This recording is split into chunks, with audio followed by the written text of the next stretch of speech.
is challenging President Biden's sweeping student loan debt forgiveness.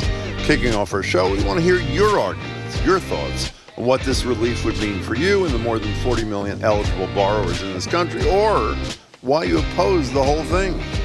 I'm Marjorie Egan. First he retired, then he unretired, then he got divorced, then he retired again. For the next logical step in Tom Brady's career, how about stand-up comedy? We'll ask Trenny Casey from NBC Sports about the rumors. Then, Spencer, the golden retriever and mascot for many Boston marathons, has died. Trenny will detail the beloved Spencer's heroic feats up next. Boston Public Radio 89.7 GBH.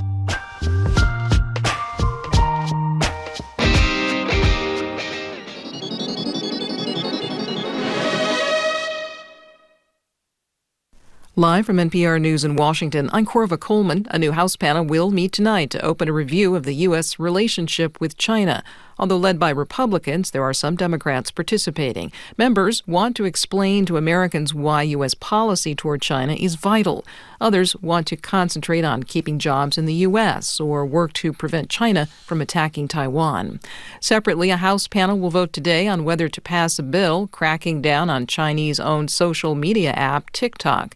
NPR's Giles Snyder reports lawmakers are worried about national security. The bill the House Foreign Affairs Committee is taking up is the latest effort in Congress to rein in TikTok. It would allow President Biden to ban the app, which has tens of millions of users in the United States. The bill was introduced last week by the committee's chairman, Texas Republican Congressman Michael McCall, who says downloading TikTok is tantamount to putting a spy balloon on your phone. His bill would give the administration new power to ban not only TikTok, but any other software applications that are found to threaten national security.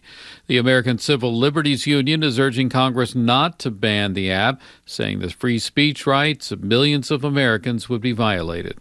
Giles Snyder, NPR News. Today is the last day for extra federal emergency food and nutrition assistance that was put into place at the start of the pandemic. NPR's Kristen Wright reports that about 30 million people are expected to lose their extra SNAP benefits. Low-income households in the Supplemental Nutrition Assistance Program will see at least a $95 a month reduction in payments to buy food, some up to $250. This comes as inflation and food prices remain high. White House Press Secretary Karine Jean-Pierre says the Department of Agriculture will work to offset Congress's decision to end the additional temporary benefit. USDA is going to continue to do what they can to deal with a real issue, to deal with child poverty, to deal with the issue that millions of Americans across the country have to worry about feeding their children. Families will still receive standard SNAP benefits when the emergency allotments expire Wednesday. Kristen Wright, NPR News, Washington. Belarusian President Alexander Lukashenko, a staunch ally of Russian President Vladimir Putin, is on a 3-day state visit to China. This comes amid concern in the West that China may provide military support to Russia in its war against Ukraine. Chinese Foreign Ministry spokesperson Mao Ning says the visit underlines the close ties between the two nations. China and Belarus are all-weather comprehensive strategic partners. During President Lukashenko's visit to China, both sides will exchange in-depth views on cooperation in various fields, and we will release information in due course. She was heard here through a BBC interpreter. On Wall Street, the Dow is down more than 100 points. This is NPR. Good morning. With the latest from the GBH Newsroom, I'm Henry Santoro in Brookline today. Parts of the region are seeing more snow than others, although it's coming down at a pretty good clip in Boston right now. In anticipation of a major event, several school districts had either canceled classes or they put in a 2-hour delay. Alan Dunham with the National Weather Service says any remaining snow falling this morning will change to rain, but before that happens, it could add up to a few inches or more. So you'll probably end up Upper Cape around 3 inches, Outer Cape about 2. And high temperature today will be around 40. He says temperatures should stay in the upper 30s overnight, which will continue to melt the snow. Meanwhile, a power surge caused signal issues on all rapid transit lines this morning, and in-station power was affected, including the elevators. T officials say the power surge occurred when a transformer failed and tripped a circuit breaker at the MBTA power facility in South Boston.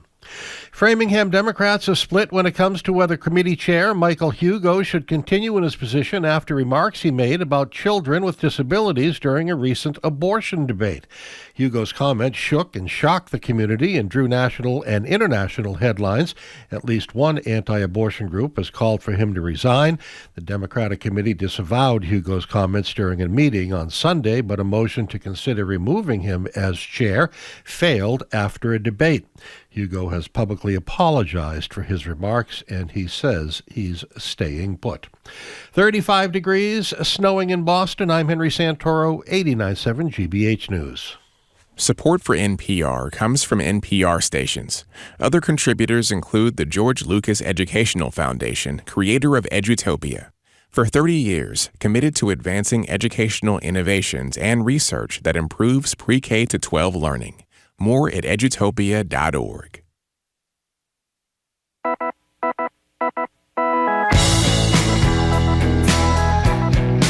Houston Browdy, I am Marjorie Egan. You are listening to Boston Public Radio, 89.7 GBH. We are broadcasting live from the Boston Public Library as we do every Tuesday and every Friday, except this week we're going to be here on Thursday as well. Correct. Because we're going to have a session, an Ask the Governor session with Maura Healey, where you can ask her your questions and we'll ask her ours.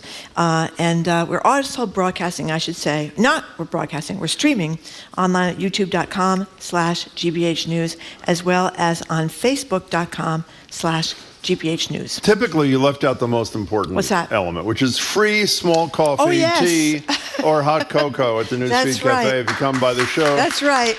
By the way, tell the truth of you in the audience. How many only came because of the free coffee? That's everybody. Thank you. I don't blame you, actually. Yeah, and our big snowstorm. I was impressed that people came because of the big snowstorm. So maybe we shouldn't give them the coffee. But it hasn't really happened, has it? There's no big snowstorm. It's turned to rain. In any case, today the Supreme Court will hear arguments in favor of invalidating President Biden's student loan forgiveness plan, cancellation of up to $10,000 for most borrowers, $20,000 for low-income Pell Grant recipients. Today's case, I know you know this, has massive implications for many, many millions of people with outstanding federal student loans, particularly borrowers with lower incomes. So we want to hear from you. How important would even just the $10,000 forgiveness be for you or your kid? Or is it not enough and you want to see more like Senator Warren and Ayanna Pressley, the Congresswoman, and others have called for, $50,000? Or maybe, don't be ashamed, you're in the I paid my loans off. Why shouldn't they have to pay their loans off? School of thinking, 877-301-8097. We're not going to argue the merits of the case, by the way. We don't have any lawyers calling us and saying that it's technically he exceeded his authority in doing it. We want to talk about the merits of the proposal itself, what it would mean to you if you either carry or carried student loans at 877-301-8097. 8970. You know what I want to know? I want to know, okay, I get it. Maybe if you chose not to go to college and you didn't take out any loans, maybe you'd have some resentment here. But except for that, why would Republicans in Arkansas, Iowa, Kansas, Missouri, Nebraska, and South Carolina want to go to the Supreme Court for this and take away something that people were anticipating getting? I mean, they were all excited, the people who had student loan debt, about getting this $10,000 and maybe $20,000 if they had a Pell Grant, which, as you point out, you don't have to return as a grant, you don't have to return. But they were all excited about that, and now they're going to get it taken away.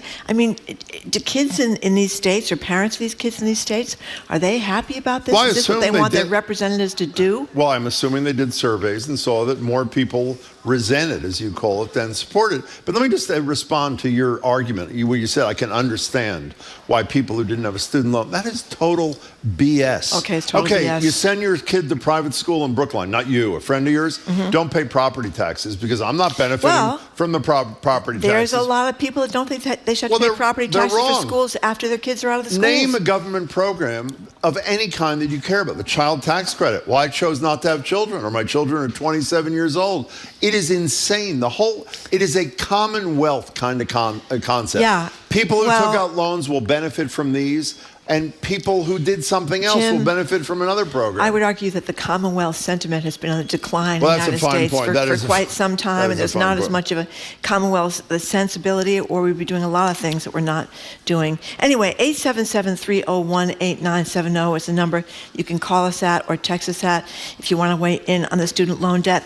You know, what's really tough for a lot of people that are young people that are just starting out, there's this story from, was this from Forbes magazine, I think? Or the Wall Street Journal. Great newspaper, even though it's owned by Rupert Murdoch, was in a lot of trouble at Fox News. We'll talk about him with John King. Anyway, from the Wall Street Journal, talking about people who got, young people with kids, you know, they go back to school like 20, 21, 25, 30, whatever. They got kids, so they got the child tax credit during the pandemic, which enabled them to get out of their credit card debt because so many people are in huge credit card debt. 40%, nearly 50% of young people in America were taken out of poverty by that. So they had that, and then they had the expectation of this student loan debt forgiveness. Now they've lost the child tax credit, and they've lost the increase in the child. But still, it's a problem. I always say it wrong. No, the increase in the child tax credit. That's right. It's still there, but it went up considerably, and that addition has been taken away, and now they've lost this as well. Well, they haven't lost this. Well, I think you don't know they what might. Supreme Court's going to do. Well, you don't. No. Well, yes, I do. I think that they are going to get rid of it. And people's credit card debts have gone through the roof. Elizabeth Warren was on our show in August, amongst other times, just days before the president announced the student loan relief plan, and she made the case for something she and Congresswoman Presley have been fighting really hard for. Born into a family that's got money, you'll do fine. Higher ed will put you on the course. Born into a family that doesn't, you're going to start the great race of life with rocks in your pocket. You're going to start the great race 100 yards behind the starting line because of the debt you've got. The single most powerful thing the President of the United States could do to help close the black-white wealth gap, to help close the Latino-white wealth gap, to help give us more gender equity in the United States would be to cancel $50,000 of student loan debt. Mr. President, it'd be a great day to do that. I thought she said it pretty well. Elizabeth Warren, 877-301-8970. Where do you want to start, Marjorie? Stephen Upton, thank you for calling. Hello, Steve. Hi, how you doing? Excellent. A couple things I wanted to point out. And I know this is not a choice here, but to put it in perspective, the amount of money spent on student loan forgiveness is roughly the same amount of money that would wipe out all medical debt in the United States. And that's debt that people took on that probably didn't really deserve it through medical conditions that they couldn't help. The other thing, hearing Liz Warren talk about helping out poor people, I see it as a regressive move. If you take for the same demographic or the same age group, the people that have student loans and people that don't have student loans, the people that have student loans have more wealth. Well, if I may, Steve, 75% of the people who are beneficiaries of this loan forgiveness make less than $80,000 in their family. Those aren't wealthy people. It's actually 76%. Right, but compare that to the general population, and it's they're not wealthy either. Well, we talked recently. Is it Connecticut and Somerville? There are a couple of places that are forgiving medical debt. In the business of forgiving medical debt. But you make it. I mean, you underscore, I think, one of the ridiculous things in the United States of America still, that we're not negotiating for prescription drug prices. I mean, Biden did get that $35 limit on insulin, but you have to be on Medicare. Only for Medicare, right? That's right. So we talked last week, Steve, about the chief cause of bankruptcy in the United States is medical debt.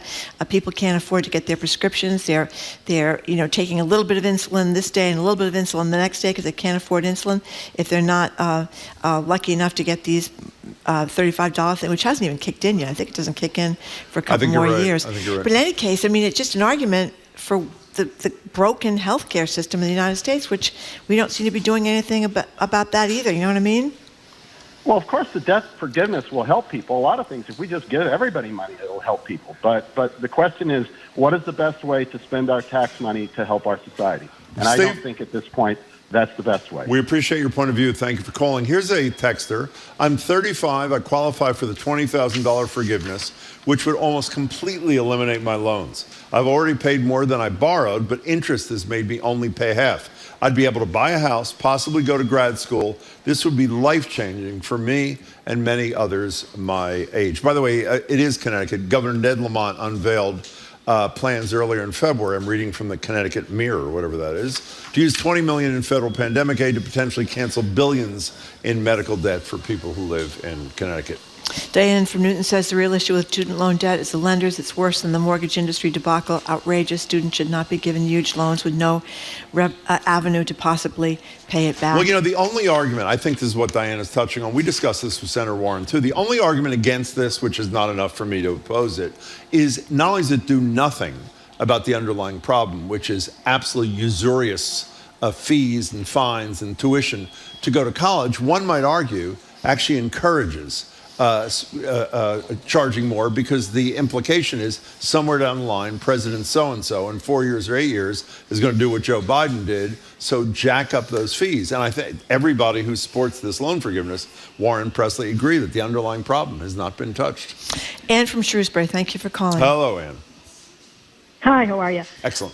Thanks. So my husband and I are boomers, and we put 3 kids through college.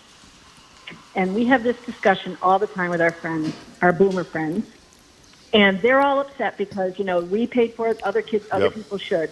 I am all over loan forgiveness. I think $50,000 isn't enough, and I think our generation has really made it impossible for our kids to have any standard of life.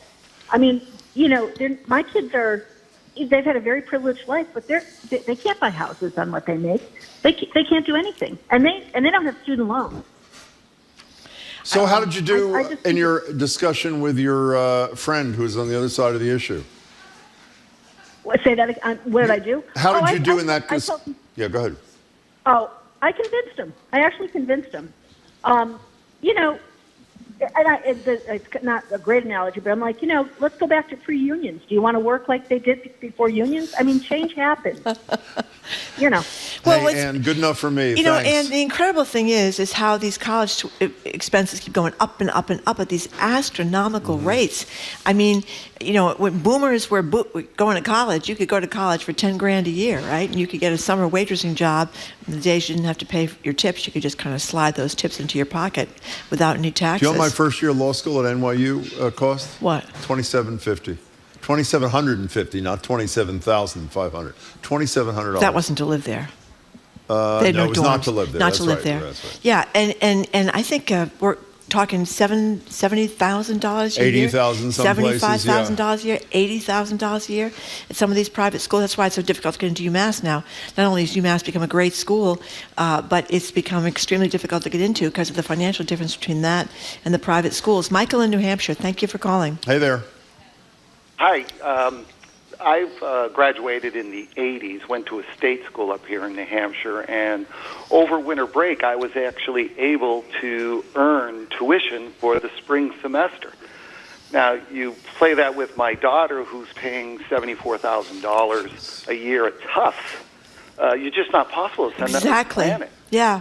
My son went to a local associate's degree and then transferred to a 4-year school, graduated with like $5,000 debt.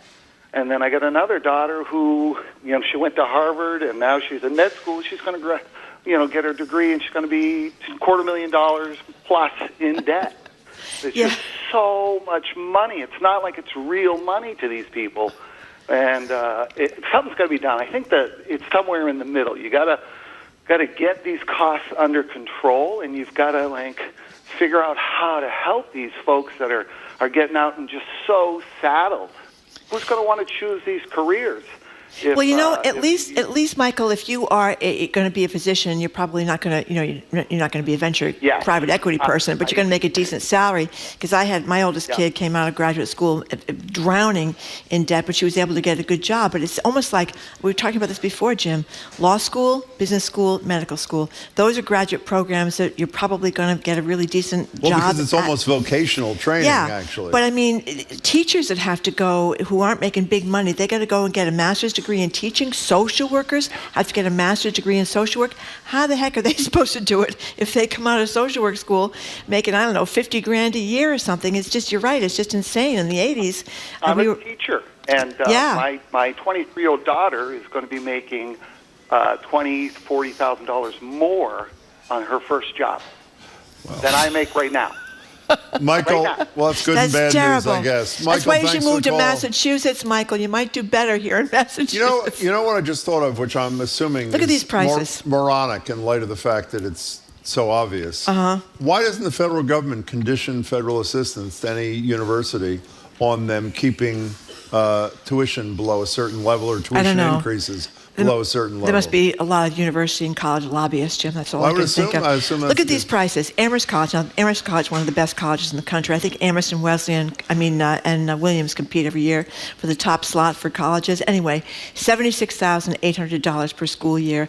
Tufts University, almost the same thing, $76,492. Dartmouth, again, that's an Ivy League school, but $76,480. Brown, $76,476. UMass is cheaper than that, but UMass isn't exactly cheap anymore either, is it? Well, yeah, except an alternative. As you know, the Senate President, Karen Spilka, who you're upset with because of the term limits vote the other day, the Globe editorial page agreed with you, by the way, while you were away, wants free community colleges. Or maybe free, I don't know if it's state colleges. Can you check that out, Jamie, Spilka's proposal? It's either community colleges or state colleges, community or UMass. That's a great option because you can go to the community college. If you want to get a 4-year degree, then you transfer to the, for the last to the 4-year school for the last 2 years. So at least it's somewhat cheaper. Barrett and Cambridge, what do you think? Hey, Barrett. Hi, good to talk to you. You too. I'm a first-generation college student. I graduated in 1999, and I consolidated all my loans so that I had a very low interest rate. I married my husband. He had no debt because his family paid for him, and he helped me pay my debt off. I am so into forgiving some of the student loan debt because their deal is not what my deal was. They have really predatory lending rates. And one thing I keep thinking about, because I talk to my non-college family, and they're, just up in arms about it, like, you have to pay your credit card bill off. You have to pay your college bill off. Why aren't we talking about at least reducing, like, the interest rate? Like, if you have a $10,000 loan, like one of your texters said, you've already paid it down, but it's the interest that's holding you back. Why can't we at least talk about how we can forgive everybody the interest and let them pay off their principals, or 90% of their principals? I think that would go a long way, like at least for my working class family, and understanding like what a bad deal all these 18-year-olds that are, getting in debt for life are getting. Well, I'm glad you're on the right side of history here. Barrett, thank you very much for the call. Steve from Gloucester makes a point that we shouldn't have ignored. I forgot about this. I read this last night. George Santos paid his tuition himself to Baruch College. It was pay as you go. That's right. And a lot of people think he had a volleyball scholarship. He did not. He was a walk-on and decided to You always think to play. yourself, if you're going to make yourself a star in some athletic team, Would why it would be you pick volleyball? volleyball? It might be football, basketball, By the way, baseball. volleyball is actually a fabulous sport. And if you're watching the Olympics... I was on the volleyball team. You were Derby High not. School. Were you Yes, really? I was. But I was terrible, but I was on the volleyball team. Didn't take much to join the volleyball team, I hate to tell you. Anyway, Kathy from Waltham says, my student loans after 4 years was $1,620. My son's loans after 2 semesters with a, quote, full scholarship and Pell Grants, $23,600. Needless to say, he quit. By the way, I was right the first half of what I said, not the second half. Karen Spilka in January called on making community colleges free for all students. And by the way, a significant percentage of people who go to community college are people who have entered the workforce and a little bit later in life decide to go back. And in all likelihood have kids, so they're particularly strapped. So I think it'd be a terrific proposal in the moving in the right direction. Bob from Oklahoma wants to know about the baker, plumber, et cetera, who has loans to start their own businesses. Should some of that loan be forgiven? Well, if they had a federal loan, maybe they did for some vocational training. I don't know. Yeah, one of the big things, we've talked about this before, is vocational schools have become very hard to get into in Massachusetts, and they need to expand the number of vocational schools. Before we take a break, can I get back to the original thing you said about, the thing about that the critics of this say, well, I paid mine off, or I'm not benefiting from that. Do you know how upsetting that is? That no one can quarrel with the need. The first caller said medical debt would be a better place to put this money. Maybe he's right. I don't know enough to know, but I do know that it's going to reduce the indebtedness of a lot of people, free them, like that guy said, now be able to put a down payment on a house and that sort of thing. Why are we in the state where something good that would benefit, 46 million people, I think, would benefit from this, is a bad idea because I'm not one of the 46 million. Well, How perverse is that? Look at, I mean, we've become a very greedy, selfish country. I mean, we are now going to cut SNAP, which is for March poor 1st, tomorrow. mothers and children and poor people who qualify for their food, because we have a massive problem with food insecurity. That means people don't know where their next meal is coming from. They're not sure if they can afford it. So our government is going to cut that. So I guess you could say, if we're willing to make it really impossible for people to eat, I suppose it's not that surprising that we're willing to make it impossible for people to go get an education. Well, one last thing about this. One of the arguments you'll hear from the critics on the SNAP or food stamps is, essentially they should go get a job. Those people. But as we discussed yesterday with Corby Kummer, a huge percentage of SNAP recipients are workers who are low-income workers who just can't afford on their salaries to pay all their bills and feed their families. Yeah. So it's dog eat dog out there, No, Jim. but it's really a selfishness. They're very nasty. It's really painful. No kidding. It's horrible.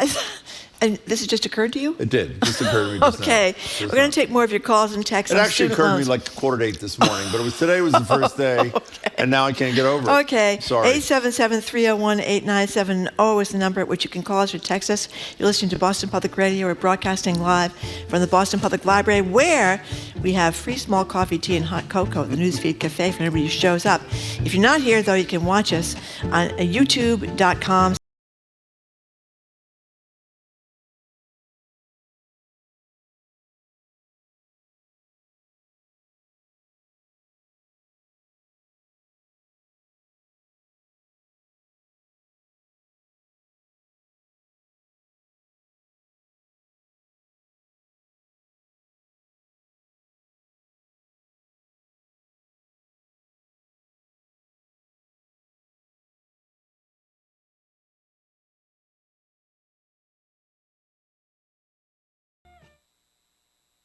Always asking questions. Is there a social justice component to investigative journalism? Investigative reporter Chris Burrell. I think investigative journalism has a lens on the world that asks the question of whether something's fair to a group of people or citizenry in general. And I think it really becomes kind of a barometer of what makes an investigative story meaningful. Is that question of fairness?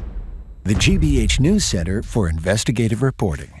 Support for our programs comes from you and Dana-Farber Brigham Cancer Center, where everyone on your team specializes in your type of cancer and works to create a personalized care plan. Learn more at danafarberbrigham.org.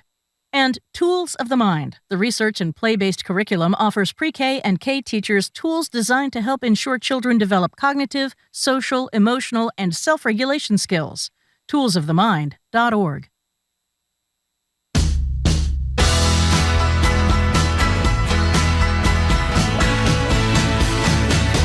Welcome back to Boston Public Radio. Jim Browdy and Marjorie Egan. We're live at the Boston Public Library, streaming at youtube.com/GBH News and facebook.com/GBH News.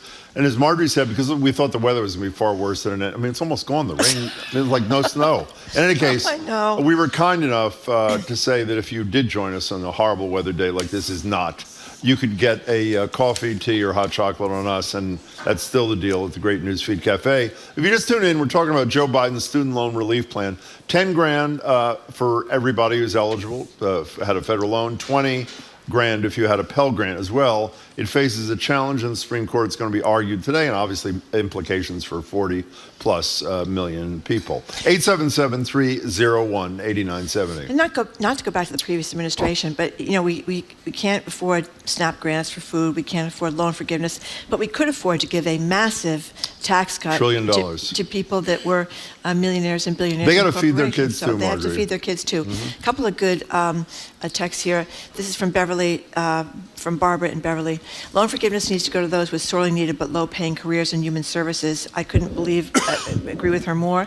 And I think there was some provision, but it's difficult to get, that after 10 years of working those kinds of jobs, you get a certain level of forgiveness. Yeah, a certain level of forgiveness, but really in human services, which doesn't pay very well. She's got a great point. And this is from, I think it's from Matt in Boston, who says, what Senator Warren rarely mentions is that instead of discussing student loan forgiveness, let's talk about the source of the problem. Universities raising tuition, far outpacing inflation for the last 3 decades. Why is the government not doing something to rein them in? Warren has talked about the interest rates that on government loans, as one of the previous callers says, saying it's really highway robbery, those interest rates. So that. Well, that's not enough, though. I mean, I think she'd agree, is even if you lowered the interest rates, if the annual tuition and room and board, whatever it is $76,000 at all those schools you mentioned a minute ago, the interest rate could be 0 and you still leave with $300,000 in debt. So the underlying problem is what hasn't been attacked. That email is right. Noah and Melrose, you're next on Boston Public Radio. Welcome. Hey, guys. Long time listener. Caller. Thank you.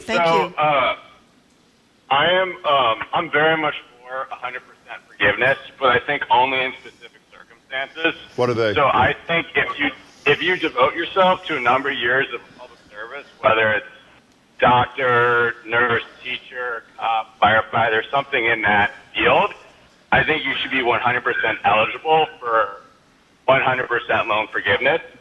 That being said, it's hard for me to imagine. I don't know. I don't think it's incredibly fair to be able to 100% forgive someone who's working in, let's say, private equity who just graduated college with a amount of debt. I don't think that's fair.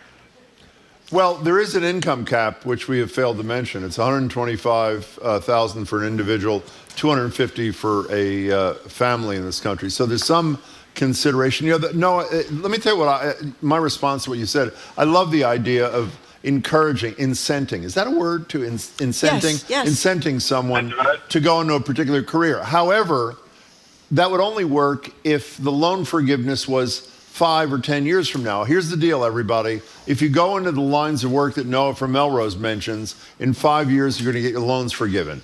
But in light of the fact that no one had that notice in advance, you know what I mean? I mean, you're changing the rules of the game after the game has been played. So prospectively, I'm totally with you, but I think this round, we just have to go for it. Also, go ahead. On the other side, too, last thing to say, so both my parents are first generation, came from nothing. They worked really hard.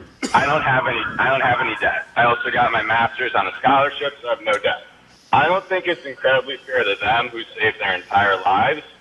Then all of a sudden, 8 years after I graduate college, everyone else who didn't gets basically all their money Well, back. can I tell you, that emotionally, I think, is the most powerful argument on the other side. A lot of people strain to pay their kids' bills. It really caused them not to live the life they might have wanted to live. And so, Noah, I think you got something there. I still come down on the side of forgiveness, but that's a good one. Noah, thanks for the call. We have several of those emails. Saying, here's one that says, our nicest car is 12 years old. That's the way we live in order to save for college. For 18 years, we did it through hard work and sacrifice. I see people enjoying much nicer cars, things who can't afford college and now want loan forgiveness. But I think in fairness, an awful lot of parents do scrimp and save. You're thinking about college, when you have a baby. I mean, how am I going to pay for this kid for college? There's all these programs to save money for college. So I mean, maybe there's some people with no money going out doing crazy things with their money and then expecting loan forgiveness. But I think a lot of them are working hard. Michael in Arlington, thank you for calling. Noah. Hi, Michael. Hi. I belong to an organization of combat veterans, and a lot of them are in the trades. Plumbers, landscaping business, electricians, window installation. They're like small business people. And the other night, there were about 6 of them standing around talking about this very issue and about how bitter a lot of them were about it. Guys were saying, look, I put my 2 kids through college, but I worked 2 jobs all those years in order to do it. Or other guys were saying, yeah, I took all the overtime I could get for years and years, and now these people are walking away from their debts. So it's not greediness. What is it? These people went without seeing their families for years, essentially. They were the dad who worked all the time. And so I understand where the emotion's coming from. Well, Michael, let me you're acting like that's unusual. I mean, I think a lot of people are working 2 jobs. Some people are working 3 jobs. I don't think it's unique to the trades, right? I mean, no, look at. I was just saying that I was just identifying them as these hardworking guys I think everybody's hardworking today, by the way. I really do. Well, I know some people who aren't working so hard, but that's their topic for another day.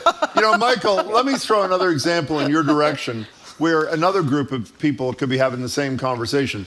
Marjorie rarely mentions a day, about the Congress, Republicans in Manchin killing the continued extension of the child tax credit. I'm in that group of people that you came upon, and let's say I didn't have the 2 daughters I have. I didn't have kids. They chose to have kids. If they chose to have kids, they should have been forward-looking enough to know that they had to be able to afford them. I don't want to subsidize their decision when my decision to remain childless is not being rewarded. I mean, the bottom line is everybody's going to be left out of something, and I think the arguments are real, but this matters to the health of this country. Hey, Michael, one last question. When you go, do you happen to know if you go to trade school? I mean, I think of a lot of apprenticeships in general, but I mean, to become a master electrician, what does that mean in terms of schooling? Do you know? I don't know, and I should. That's okay. And thank you for asking me, though. It's okay. It's just another, there's these vast parts of our knowledge that are just blank that we ought to know about. And that's a good example. Thank you for your call. Whoops. Thanks for your call. We appreciate Hey, Michael, thank you very much for calling. It was a good point. Okay, coming up, we're going to talk with NBC Sports attorney Casey. Tom Brady, did you know he's thinking about becoming a stand-up comedian? Or supposedly he is. I don't see it. And then Spencer, the beloved mascot of the Boston Marathon, the Golden Retriever, he has died. And Trini's going to tell us about Spencer's heroic exploits as the beloved dog of the Boston Marathon. You're listening to Boston Public Radio 89.7. We are broadcasting at the Boston Public Library and streaming on YouTube.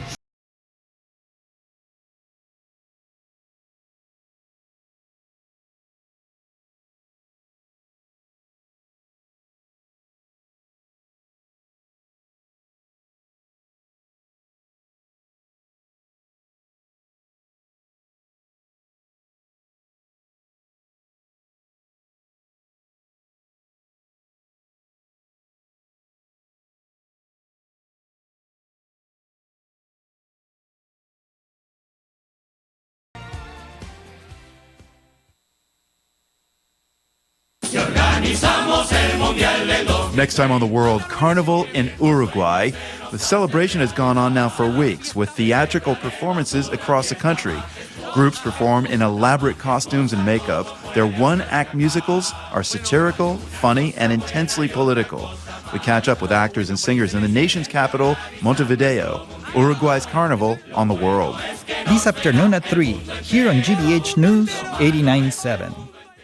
Support for GBH comes from you and American Repertory Theater, presenting The Wife of Willesden, the bawdy new comedy by acclaimed author Zadie Smith, adapted from Chaucer's Canterbury Tales, now through March 17th. amrep.org. And the Office of the Massachusetts State Treasurer.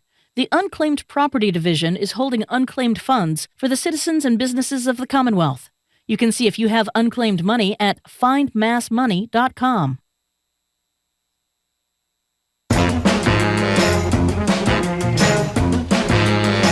Welcome back to Boston Public Radio. Jim Browdy and Marge Regan live at the Boston Public Library, streaming online at youtube.com/GBH News and facebook.com/GBH News. And once again, I will say, because we thought it was going to be a horrible snowstorm, there's no snow left. Coffee, tea, or hot chocolate on us at the newsfeed. Yeah. Cafe. Before we continue, by the way, that last caller who talked about the trades. Yep. This wouldn't cover everybody, but I just checked it out during the break. Federal loans can be used to pay for trade school. Oh, now, that's not good. every single person in the trades is going to a trade school as such. They may be working with a mentor, whatever it is. But the bottom line is they're not excluded from federal loan possibilities. In any case, if you're just tuning in, we're talking. Oh, no, we're not. We did that last time. Yep. Hi. I think Trini Casey is standing right there. She works She's right for in front of us. NBC Sports Boston. Yes, She's she an does. anchor reporter and a BPR contributor. Hi, Trini. And I see there you. we go. Hi there. So, How are Trini you? Casey, That's so loud. people have been complaining for years about the baseball game as they drag on and on and on and on. So we have some sound here from a Nesson broadcast of a pitch clock that was impacting a recent Red Sox spring training game. Here it is. And now what? He's out. They have called strike 3. Wow! This is mayhem! Automatic strike 3 called with the bases loaded in a tie game in the bottom of the ninth. This is baseball in 2023. That was a great call. Who is that? Do you know who this voice that is? I don't know. Who does the... I don't know, but that was great. I should know, and I don't know why I'm like, I can picture his face in my... Whatever, it doesn't matter. But Dave O'Brien, I think it's Dave O'Brien. Jim explains it was a technical thing, the guy to get back in the box at the right amount of time or something like that. Explain the new rules. So the new rule is there is now a pitch clock. Which means that there's no more of the batter walking out of the box and readjusting his batting gloves and then readjusting his private parts. Like Nomar. Like Nomar. And like, with the wrists, the hands, the putting gloves. some dirt on it and spitting in his hands. And then he gets in and then he goes, oh, I'm not ready yet. So he steps out again and the whole at-bat takes like 45 minutes. And it's the same with pitchers, right? Like going to the back and moving the rosin and doing all these things and tucking on their ears and pulling on their hair. It's like, just throw the ball. So now they have to throw the ball. And if you don't, if a pitcher violates the pitch clock, the hitter gets a ball. Mm-hmm. And if a hitter violates the clock, they get a strike. And so here we are, 6-6, tie. It's spring training, so tie game between the Braves and the Red Sox. 2 outs, bases loaded. First spring training game of all of the Grapefruit League. And the guy steps out of the box because he forgets. The hitter steps out. Strike 3. You're out. It ends on a clock off. They were calling it. So was this a good hitter too that had a good chance of making a hit? Yeah, I mean it's the 9th inning of a spring game, so no. I mean it's like a nobody. And here's like Rich Eisen, who is a host on the NFL Network. He has a radio show, podcast show. He was going nuts. This is terrible, and what a dumb rule. No, Rich Eisen, you are so wrong. This is the best rule ever because John Tomasi, who works for us, used to write for the Herald. This is great. He's now our Red Sox beat writer. He's great. So in the second game of the spring, the Red Sox played the Tampa Bay Rays this year. The final score was 7-6. There were 26 batters faced throughout the game for the Red Sox. Last year, the exact same score, the exact same number of hitters faced. That game was 3 hours and 3 minutes. The second game of this year with the pitch clock, 2 hours and 39 minutes. Games, it's like if you are on Twitter and you follow any baseball writers, all they keep tweeting about is, and literally they'll never put the time of game, and now they're all putting time of game, 2 hours and 26 minutes, 2 hours and 24 minutes. They're getting done in 2.5 hours. And Tomasi, who's actually down in Fort Myers and watching these games in person, he says you can feel there's a different mood. Like you can't be sitting on your phone anymore and looking down. Like you have to pay attention. There's actually action happening. Now, whether or not this brings people back to baseball, I'm not sure. They did take away the shift too, which is going to hopefully maybe create a little bit more offense. One of the few reasons why I love going to baseball in summer, by the way. Too. On a hot day or a hot night, it's great. One of the reasons why I often think twice about going is because I don't want to sit there until 11:30 at night. This is a huge, and not only for people like me, kids are not into baseball at all, as people like you know. One of the ways to draw them back is to accentuate the pace, move things up. So I think this is brilliant. Ultimately, the pitchers and the hitters are going to get acclimated to this, and it's going to move. It's great. Yeah, that's what spring training is for. A hitter who makes that mistake in the first game of spring training probably isn't going to make it like in Game 7 of the World Series. And you know what? If he does, dummy. Yeah. Okay. Your fault. Jim wanted me to wait till the end of our discussion to talk about this, but I've overruled him because all Tom Brady knew should go to the top of the pile. You're unbelievable. Okay, there's rumors. There was this movie 80 for Brady. Jane Did either of you see it? No, but it did fairly well, actually. Did it? It's shocking. Tom Brady.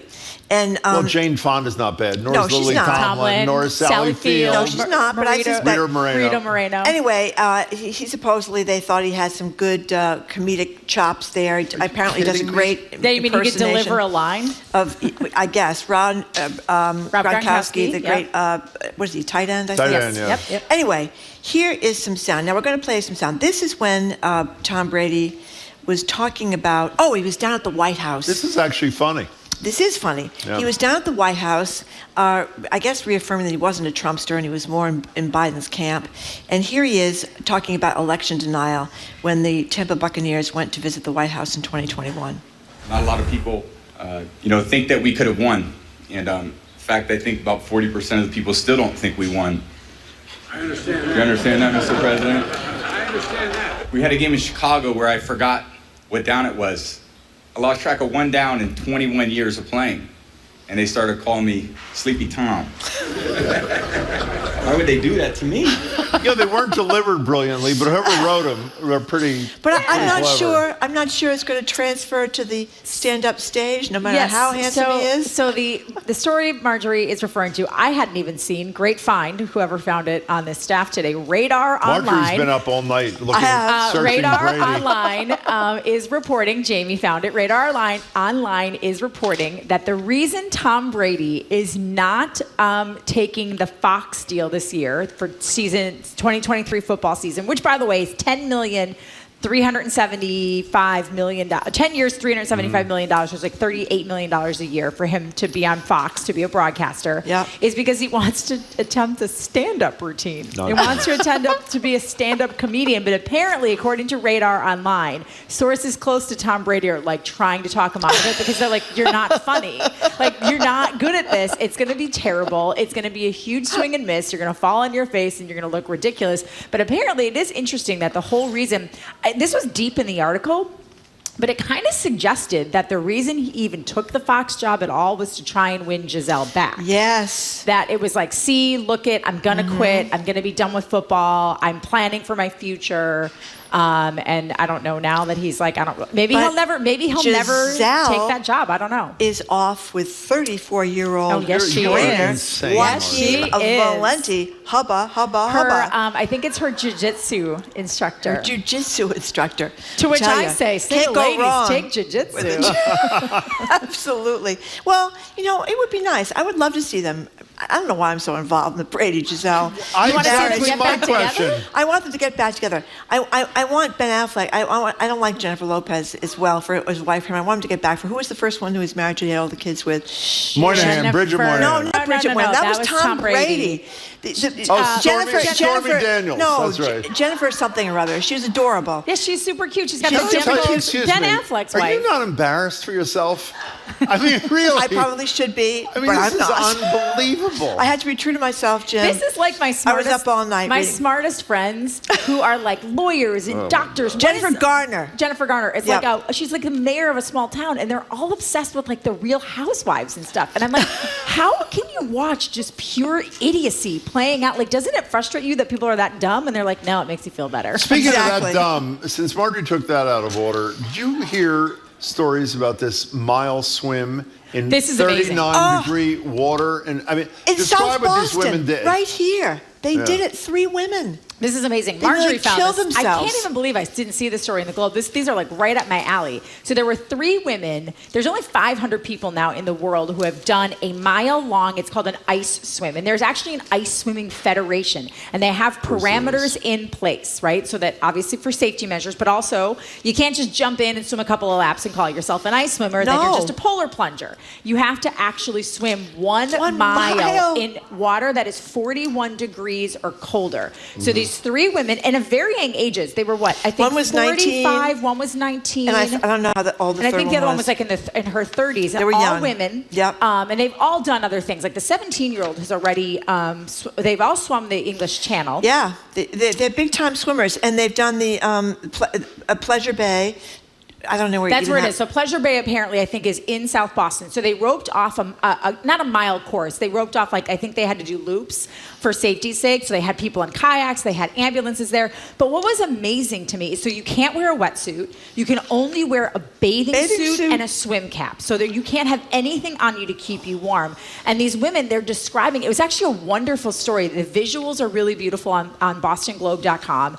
And then they each describe like the feeling of being in this ice cold water and how at first it's like shocking to the system, and then it gets to a point where it's like one woman said she visualized like counting her breath strokes and like singing songs, and then she kind of got into this lull, and they said there were points where it's almost like relaxing, and then towards the end your body basically starts to go into hypothermia, and then they start to almost like they're not quite there. And this one woman said, I knew I'd be okay because my husband knows what the signs to watch for in case I can't be in the water anymore. But then they said the worst part's not being in the water, because after a while you're moving, you're kind of doing these things, and your body just gets into this rhythm. They all finished it, by the way. Most of them wanted to finish in under 30 minutes. I think they were all between 32 and 34 minutes for the mile. But they for the Can I say something here? Again, they get out. They get out. It's horrible. And it's horrible. They said the shivering unbelievable, the quaking out of control. They had nausea. It comes in waves. I was putting a lot of stress on my jaw, and I was worried my teeth were going to crack. Yes, it's like they have to go into this ambulance where they don't even think it's that warm, and people are leaving the ambulance because it's so sweltering hot in there. They're putting like warming packs on their necks, on their groin, on their back, on their head, like all to warm them back up. But the best part of the entire story, so the last picture is all of them at this bar in Southie afterwards. They're cheersing Guinnesses. They're cheersing with Guinness, and they're like, so what's next? Like, what do we do that's incredible and crazy? I just love, listen, I would never do it. I'm not a huge fan of super cold water. But to me, I love this idea of like people pushing themselves past the human condition and like finding ways to dig deep and accomplish. And the fact that it was all three women, all right? three women, yeah. You know, I mean, that's an incredible, and what I like too is that's not even a focal point of the story. It's just that they're three athletes doing something amazing. Well, you know, we make a big deal about the L Street Brownies every year. Everybody runs in and they run out and they're in the water for about 5 seconds. Have you done it? Okay. I've done a polar plunge before. It's a shock to the system. It's actually amazing. So I don't know, it's a little off topic, but do you guys never ever watch done it. travel shows? Some, yeah. So there's a travel show right now on Apple TV called The Reluctant Traveler. No. It's with Eugene Levy, who's great. It's really great. And the first episode is him in Finland. And the Finnish and many Scandinavian countries, like it is part of their daily routine that if they live on a lake, they like carve out a small little swimming hole. They put, it's not very deep. They put a ladder in, they go in, they jump in, they go under in the freezing cold, and then they go into a sauna. Like the Wim Hof method is all about this, right? This breathing and this ice, this changing of temperatures to like shock your body and your system. There are actual, they say that there are like, there are health benefits to the ice cold, to the warm. Well, no, that's not totally. There are health benefits if you don't die while you're in the water. Well, maybe not just swimming by the way, mile, you know, it's one thing to praise people with courage. These people are dopes. I just tried to concentrate on flexing my hands so I wouldn't get the screaming barfies, which is a term used by ice climbers to describe a feeling when your hands get so cold and cramped that you throw up from the pain. So, yeah. That, to me, is a good time, I'll tell you. Okay. Push yourself to the limits. This Jim. is pushing myself to my limits right here on this show. Go ahead, Margaret.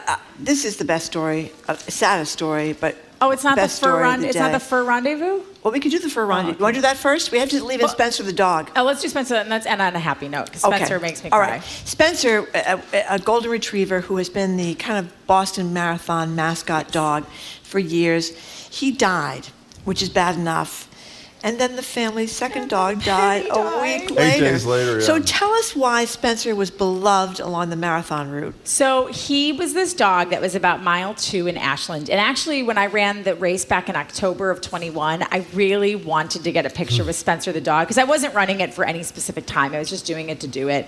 And the line was so long, I couldn't get a picture with him. But he would sit with his little, and this like hurts my heart even more now because we have a golden retriever, but he sits with his a little sign in his mouth that says Boston Strong, Boston Marathon, and he sits at mile 2 and he just sits there and greets runners and he's so docile. And then they added Penny to the mix. Penny was 11, Spencer at the end was 13, but Spencer had been there for years and he had battled cancer and had other health issues, and they thought that he might not. I think after COVID, they weren't sure if he was ever going to be out there again because he had health issues during COVID. And he just was like this. They named him the official dog of the Boston Marathon. Like it's sort of like the Sitco sign, right? Like Spencer became a part of the fabric of the race. Like you knew early in the race, you give Spencer like just a little pet and a little rub and be on your way, and it would just give you like a little juice early in the race, right? A dog with a great personality, go into hospitals and schools and nursing homes and all this kind of stuff. He was actually the Grand Barkshire instead of the Grand Marshal, Grand Barkshire. Yes. And instead of being a VIP, well, he was a VIP, but it stood for very important pup. Very important. Yeah. So wait a second, if I may, I don't want to put rain on every parade you two are marching in. How do you think the dog feels standing there for 11 hours with a stick in its mouth? Probably super happy. He wouldn't stay for 11 hours. He would stay for about 4 hours, I think. He didn't do the entire race. Well, he liked it. How would you feel if you had a stick in your mouth for 4 hours? Okay, so hold on. I know what he looks like. I live with a golden retriever. She loves to have something. It's like a retriever thing. Like when I come home from work, she digs in my bag to take out a mitten and put it in her mouth. And she's like, and she makes these noise. They like to have something. I don't know what it is. Anytime we're outside, it's sticks and pine cones. She just likes to have stuff in her mouth. But remember when we had the terrible weather in the marathon? You ran that year, I think, because it was horrible. It rained, it poured, it was cold. No, in 2018 when Des Linden won, I worked it for NBC. Well, in the 2018 Des Linden one, which people left in droves because it was so cold and so pouring rain, Spencer in his little blue raincoat sat out there for like 4 hours in the rain on a box. They lifted him up off the box so he wouldn't have his little butt on the wet ground, with a Boston Strong And he's at the flag. start of the race, Jim. So he sees everybody. It wouldn't be actually that long because he'd be out there. You figure you see all of the runners within the first that's actually a 2 good miles. point. So it's not like he's at mile 20. So it's not quite as sadistic as I thought. But the sad thing is that the younger dog died 8 days later. You know what, though? His family 13 lost and both 11, their dogs. 13 and 11 For is retrievers, a good run for a it's a retriever. good Two run. bigger dogs. So. Yeah, it's a good run, but it's just for all the runners out there and all the TV people that saw Spencer for years at the race. And it's I a think sad moment. I think everyone thought Penny would be there in April. You know, we're only about 6 weeks from the marathon, and Wow, that's true. you know, I think everyone thought, okay, well, she'll still be there. So maybe they'll get like a little puppy and have a little puppy out there. It'd be hard to get the puppy to sit still Yes, for it 4 would. hours, Yes, though, wouldn't yes, it? yes, probably. Okay, you want to talk about the Anchorage Fur Rondy. We have to talk about the fur rondies. So there's this thing. I love everything about Alaska in the winter. Like, remember last year when we talked about the breaking of the ice? Oh, yeah. And how you could make yeah. bets? I still need to look and see if we can make bets this year. They're still accepting bets. So there's this thing in Anchorage called the Fur Rendezvous, and it's a 10-day festival that started in 1935 in Anchorage, Alaska. And I love this about places like Alaska, and we just talked about Scandinavia, like these northernmost places that just embrace winter, I think, in a way that we don't. In most parts in the continental United States. So they have this 10-day festival that has all these super fun. It leads up to the Iditarod, by the way. It kicks off the Iditarod, which is the distance race, the dog race with the Alaskan Huskies, the sled race. And there's all these super fun activities. Like there's like a bonspiel, which is for those of you who aren't familiar with the curling vernacular, a bonspiel. What does that mean? It's a tournament. It's what they call it, a curling bonspiel. So they have a curling bonspiel, a tournament. By the way, for those who don't know, she did curling for NBC. She covered it, yep. Internationally, where the U.S. team won the gold medal. Just 5-year anniversary was just the other day of their gold medal. And they just won nationals. That same team just won great. U.S. nationals again. And so I'm crossing my fingers. What is a blanket toss? But anyways, what is the blanket toss? Well, you toss like a blanket. I know that's what it means. But I mean, I don't know why. That's a competition. I mean, what do you do well, with they it? also They're have cold in they Alaska. also have outhouse races. What does that mean? They have. You racing it out of the. That's great. Around the outhouse. No, there's nothing like a good porta potty to get me There's my a- juices going. I think That's actually another you might push them on the ice, I think, actually, Really? is what it was. My favorite, though, is rather than running with the bulls, you run with the reindeer. That's pretty- and they that's pretty market it as it being less dangerous than running with the bulls because you're just running with reindeers. But it's just it's like this fun, athletic, outdoorsy thing to do in this Alaska. little town, and they talk about at the beginning how I this thought it's in began. Anchorage. It's not in Anchorage? It is in Anchorage. I'm sorry. They talk about at the beginning of. Oh God, there were only 3,000 Well, people. hold it. Aiden just sent it to us. You What? sit in a porta potty, Yeah, and which somebody is pushes you. disgusting enough, and then 3 people push you while you're in the damn porta potty. Yeah. We got to try that for the next pledge. I mean, Okay. really, that could be huge. In Wisconsin, we A have these Jim and things. Marjorie porta potty. Well, yeah, you put $10 a month, $120 all at once. Well, you put them in actual With our haven't pictures on you ever gone in like an outhouse before, like an outhouse? Let me outhouse? tell you something. During the embrace, I had to use a porta potty in the common. Literally, my attitude was, if I pee down both legs, I'll do that before I'll go in that box. Okay. Well, you brought it up. I didn't bring it up. Don't look at So me. you wouldn't want Marjorie and I to push you in there? No, I won't be in there to be pushed. But I don't know. thank you. I think next year we should do the show live from the Fur From the Rendezvous, porta and we potty. should Yeah, enter I think so. the outhouse races. I think so. With our pictures on the side, Jim. I love that part. Okay. It's nice to see you, Trenny. Trenny Casey, thank you very Bye. much. Trenny Casey is an anchor and reporter for NBC Sports Boston, a DPR contributor. Coming up, Michael Curry from the NAACP and the Massachusetts Healthcare, I forget what it's called, League. Thank you very much. He's going to be with us. We're going to talk to him about the Dilbert controversy, about its creator and his racist rant, and Brittany Griner at the NAACP Awards. All that is next on Boston Public Radio 89.7 GBH.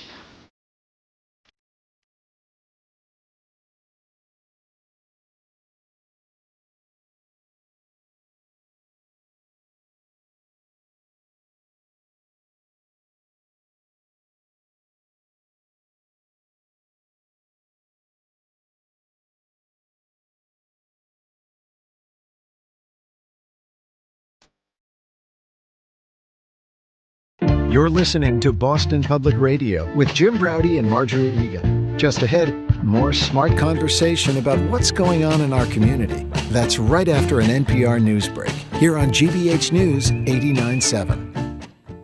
Funding for our programs comes from you. And Trinity Rep. This spring it's 1972, the Watergate scandal, Vietnam War, and the fight for equal rights. The Inferior Sex is on stage at Trinity Rep March 16th through April 16th.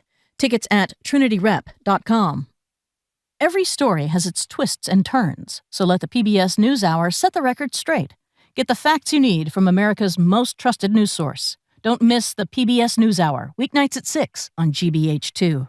I'm reporter Marilyn Scherer, and you and I are listening to 89.7 WGBH HD1 Boston, online at gbhnews.org. GBH News with NPR, what matters to you. I'm Jim Browdy. I head on Boston Public Radio, live at the Boston Public Library. Michael Curry just got back from the NAACP Image Awards in California. We'll ask him about that, plus Governor Healey's newly announced Advisory Council on Black Empowerment. After that, it's Worcester reporter GBH's Sam Turkin bringing us the latest on the newsroom's ongoing series, Priced Out. I'm Marjorie Egan. GBH's Jared Bowen is back from a trip of his own, touring the South and stopping at major historical landmarks, documenting the Black struggle for freedom, equality, and justice in America. He'll join us to detail what he saw. Then it's our Tuesday Politics Rundown with CNN's John King. All that ahead, Boston Public Radio 89.7 GBH.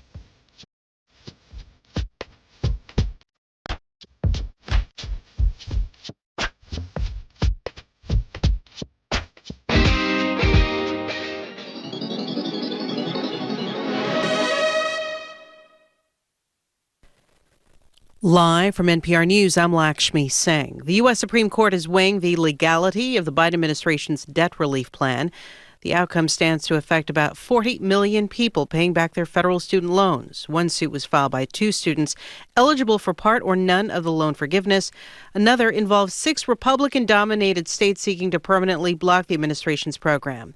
NPR's Nina Totenberg has more on that. Federal law says that when a president declares a national emergency, the Secretary of Education has the power to waive or modify any statutory or regulatory provision governing student loan programs. During the pandemic, both the Trump and Biden administrations invoked that law to pause student loan debt payments without penalties. And last year, Biden went further with a plan to provide up to $20,000 in canceled debt for federal student loan borrowers with limited earnings. 6 states challenged the law, contending that while the statute authorizes modifications to loans, it does not authorize erasing the debt. Now the Supreme Court will decide. Nina Totenberg, NPR News, Washington. The U.S. Marshals Service says hackers broke into one of its systems and stole data. NPR's Jenna McLaughlin reports that data included personal details about employees and targets of ongoing investigations. The oldest federal law enforcement agency in the United States is the latest victim of a ransomware attack. A U.S. Marshals Service spokesman says the breach is contained to an isolated computer system. While the hackers obtained some information about the operations of the Federal Witness Protection Program, for example, none of the personal details about people enrolled in the program were stolen. The Justice Department is investigating the origins of what is being described as a major incident. Government agencies are often valuable targets for foreign espionage. Jenna McLaughlin, NPR News. The U.S. and other countries have raised cybersecurity concerns about Chinese-owned TikTok. NPR's Giles Snyder reports a House committee expects to vote today on whether to advance a bill that cracks down on the social media app. The House Foreign Affairs Committee is taking up a bill that would allow President Biden to ban the app. It was introduced by the committee's chairman, Republican Texas Congressman Michael McCall, who says that downloading TikTok is tantamount to putting a spy balloon on your phone. The American Civil Liberties Union says a ban would violate the free speech rights of millions of Americans. A new House committee holds a primetime hearing tonight on U.S.-China relations. The Target Corporation's reporting end-of-year holiday quarter earnings that beat estimates. It says an increase in higher customer traffic almost entirely drove a 0.7% increase from a year earlier. The retail giant's $31.4 billion revenue also exceeded Wall Street expectations, but like many of the retailers, Target's outlook for the upcoming quarters is a cautious one as persistently high inflation squeezes household spending. This is NPR. Good afternoon. With the latest from the GBH Newsroom, I'm Henry Santoro in Brookline this snowy, wet Tuesday. Commuting on the T is never easy, we know that, but it was made much worse this morning when a power surge rippled across the system, bringing service to a standstill. GBH's Bob C. explains. The surge caused cascading signal failures on all the rapid transit lines at the height of the morning rush hour. Power was affected at some stations as well, including elevators. And the T says power was restored in about 10 minutes, but it took signal systems another half hour to come back online. The state's new transportation secretary, Gina Fiandaca, addressed the meltdown. We're not sure if it was weather related, but it was an issue with the South Boston power plant. Signals were out and power impacts were experienced on our lines with delays. The MBTA elaborated further, saying the surge was caused by a transformer that failed at the South Boston facility, and service disruptions on the Green and Orange lines continued through mid-morning. Bob C., GBH News, 89.7. New Bedford Mayor John Mitchell offering $5,000 signing bonuses to new police officers. The New Bedford Light reports that the mayor and police chief are hoping that these bonuses will lure more police officers to the city's force, which they say is very short-handed right now. The Bristol County Sheriff's Office is another local agency trying to do the same tactic. A banner on the Ash Street Jail has been advertising $1,500 sign-on bonuses for corrections officers. Snow mixed with rain for most of the day, high 35, and that's just where we're at right now, 35 degrees. This is GBH News. Support for NPR comes from NPR stations. Other contributors include the Corporation for Public Broadcasting, a private corporation funded by the American people, and Jarl and Pamela Mohn, thanking the people who make public radio great every day, and also those who listen.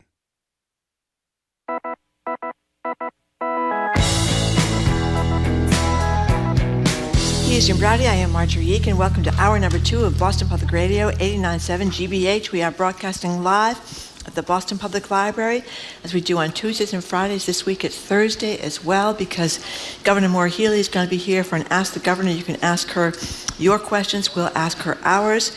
And we are also streaming online at youtube.com, GBH News, and facebook.com, GBH News. And want to add something else, Jim? No.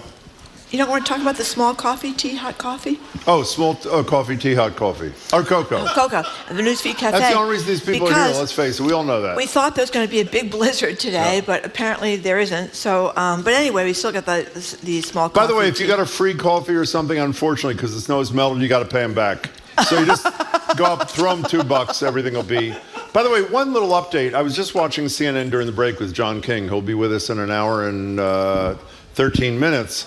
And they played the comments of Neil Gorsuch, one of the conservative wing of the Supreme Court. There's 6 of them, as you know. His argument, at least when he was talking to one of the litigants, was exactly what some of the callers said. This favors one group of people against another group of people who choose not to do the college thing, which suggests to me that there may be 5 votes to screw 46 million people who need relief. In any case, we're joined now by Michael Curry. Michael's the president and CEO of the Massachusetts League of Community Health Centers. He's also a member of the National NAACP Board of Directors, where he chairs the board's Advocacy and Policy Committee. Just back from California on a red eye for the NAACP Image Awards. Michael, you're a sweetheart to make it under these circumstances. And I literally have a red eye right now. But I'm bummed. So you were telling us before we started, this is like the Black Academy Awards. This is like a big swish deal. Can you give us an example of the swishness? So one is, this was probably the most well-attended A-list NAACP awards that we've had in a long time, because I think there was something about Hollywood right now that black actors, filmmakers, writers, and so forth wanted to be there this year. So it was very well attended. It's the red carpet. It's all the gowns, the dresses. The Friday night is. Did you wear a tux? I wore a tux. How'd you look? Nights. I looked pretty good. Okay. It was expensive, but I looked good.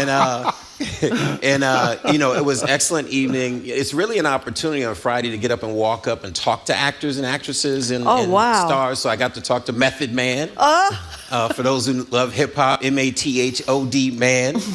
And Viola Davis and Angela Bassett and all those folks were in the room.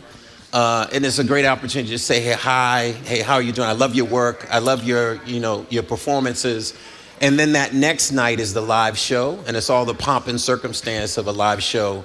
If you've never been to a live show, it's something I think everybody should experience. You know, the one piece, I watched some of the video this morning from yesterday, from the Image Awards, and the thing that really stuck with me, Dwayne Wade is a guy who has won NBA championships, fabulous basketball player. He's addressing his daughter, who is trans, in a speech at the Image Awards. Just a little piece of what Wade had to say. I admire how you've handled the ignorance in our world. As your father, my job isn't to create a version of myself or direct your future. My role is to be a facilitator to your hopes, your wishes, your dreams. Can I tell you, almost makes me cry hearing it a second time. And having a professional athlete, a tough guy, professional athlete, speaking so tenderly about his trans daughter and standing by her side, as of course he should. I think the impact of that is huge. Yeah, I mean, there were many highlights of the evening. That was definitely one of them, both Gabrielle Union and Dwayne Wade's speech. And they're together, right? And they're together. Yeah. And I thought what was interesting and important about their messages, even within the black community, we've had to come a long way as well on gay marriage, on we were talking about this morning, Marjorie and I. Yeah. And I've been at the table. I was at the table at NAACP board when we voted in favor of gay marriage and supporting and advocating for gay marriage. That's a transition even for an organization like ours, especially with the religious background of many of the folks around the table. So to have them say, are we fighting for all black people, was a powerful message.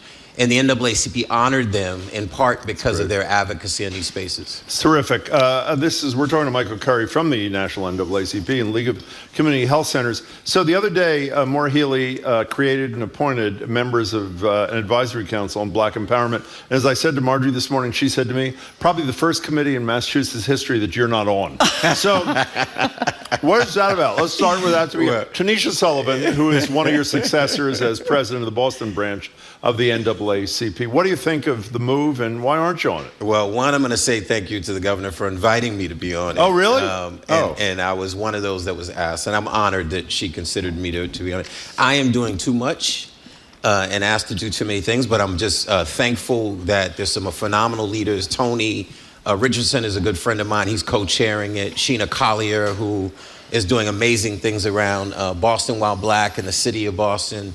Bathia Carter from New England Blacks and Philanthropy is a good friend. So she's put together a phenomenal group of leaders to really sit at the table and talk about how do we move a black empowerment in Massachusetts. And I hear, as of yesterday, as I was getting ready to come back, that there's a Latino equity, Latino empowerment group that'll be brought together as well. You know, I don't know if there's ever been anything like this on the state government front in Massachusetts, but it seems to me that often such committees get a huge amount of play when the press release goes out, and then you wonder what happened to them a year later. Do you worry at all? But this might be a sort of a CYA kind of thing on this issue? I do. Even with, the work that I did on the transition team for Maura Healey, I'm always a skeptic of these task forces and commissions, and I've served on them, because it's one thing to come up with what needs to be done. It's another thing to prioritize it in your budgets. It's another thing to make sure that you're advancing policy that actually moves equity within government. We've asked the governor for a secretary of equity. So we'll see as her administration unfolds whether she can do that within a secretariat level. We're asking for a sense of urgency around health equity. How do we now not get used to the fact that black and brown citizens in Massachusetts live shorter lives and die younger and live sicker lives than Massachusetts residents generally? Maternal health, cancer, diabetes, heart disease. If we can finally put the urgency behind it through committees like this, and then policy follows that, I'll be very happy. Well, speaking of getting the short end health-wise, the story in the Globe by Kayla Czar about nursing homes, horrible. 4 of them in Western Massachusetts, all closing this spring. I think there's 300 people impacted, and the story mentioned that these nursing home closings are going to predominantly impact black and brown elderly people, because a lot of them don't have enough money, and I just don't know what you do. You put on your healthcare hat here. Yeah. When you can't, as it seems in the story, find a place for something like your 98-year-old mother who has dementia. As one gentleman in this story, a Chicopee firefighter, said, what do you do? Well, I mean, understand that the failure of any facility that provides care impacts the entire system, right? So, I'm often in spaces around hospital closures. If a hospital closes, there's an impact on access to care in that entire community. Greater Lawrence Family Health Center or Greater Lawrence Hospital has been dealing with some challenges. I've been in the conversation around how do we make sure our community hospitals are thriving. Nursing homes are the same way. We need nursing homes to thrive, to be successful, to be able to receive our families, because if they don't, they're stuck in hospitals. And how do we but the hospitals are overwhelmed in Western Mass, and part of the story is sticking them in, as crass as the term is, sticking them in a hospital is not even an option in most of these cases because the hospitals are overwhelmed too. So, of course, that creates the crisis. Where do they go? And we run into this, and we've talked about this in other settings as well. So I think we need, as a part of the work that we did with the transition team for Governor Healy, it was in our report around trying to deal with some of these crises in healthcare. It's a workforce crisis, it's a capacity crisis, facility crisis. I'm looking forward to the governor's first budget and what she's thinking about to solve some of these issues. This one in Western Mass is a critical one around nursing homes. By the way, I'm sorry. I was just going to say, family members we've had in nursing homes over the years, when I've gone to visit, I noticed that maybe half of the people in there are people that are speaking a different language, who just come to the country. Yep. And I'm wondering how our crackdown on immigration is affected. In my hometown, everybody's Portuguese. They're from the Azores. Yep. Is that a part of the problem here? Yeah, I mean, I believe it can be. I mean, I often make a Dr. King quote, and I morph it a little bit. I say a threat to public health anywhere is a threat to public health everywhere, right? We hurt ourselves not realizing that people who are here, whether legally or not, need access to care. They have families too, right? Their families are aging. Their families are dealing with disease. Their family need access. And then we have this anti-immigrant rhetoric, and it's not just in other parts of the country. It's here in Massachusetts as well. And it drives people into the shadows. We should never have a senior, a family that needs to put their mother or father, grandparent into a facility where they get the care, the love that they need, to be afraid of being in those facilities. That's not justice, and it doesn't work for Massachusetts. So we need to set an example for the rest of the country. But also, a lot of the workers are recent immigrants to this country because they're getting a job that, I don't know, maybe they can get it. They just seem to be able to get the jobs. Yeah. So I wonder about that. If you're keeping people from coming into the country, it has an impact even here in Massachusetts. It's the transition job, right? Yeah. For a lot of poor immigrants that come into this country, no matter what country. That's the entry-level job is domestic work, nursing homes, hotels. My mother was one of those. It is the gateway to a better life, and we can't provide a roadblock to those families in that regard. I didn't know you were going in that direction, but let me say something that's been said far better by people like Paul Krugman and other people like that. This anti-immigrant stance that the Republican Party in particular has taken in recent years is one of the reasons why the inflation problem that they decry all the time can't be solved, because there's not enough workers. When there are not enough workers, wages go up, which generally we see as a good thing, but obviously has an impact on inflation because they can spend more, et cetera. It's a vicious cycle. And so the irony, I think, at least the cruel irony, is their political position on immigration is screwing everybody, including lots of businesses that don't have enough workers. We're talking to Michael Curry. Yeah. Michael, we have spent a decent amount of time, I would argue not enough, talking about the police-involved shooting and killing of Syed Faisal in my hometown of Cambridge. There are a couple things here. One, Marion Ryan, who's the DA in Middlesex County, requested the appointment of an independent investigator, or whatever an independent inquest through a judge. And she says that in every police-involved shooting that has happened on her watch since she's been Middlesex DA, she has made such an appointment, which seems to me, in part, at least addresses one of the concerns that critics have had in terms of the independence. But it's, one, what do you think of that? And two, I don't know if we've discussed this with you. I think I speak for Marjorie.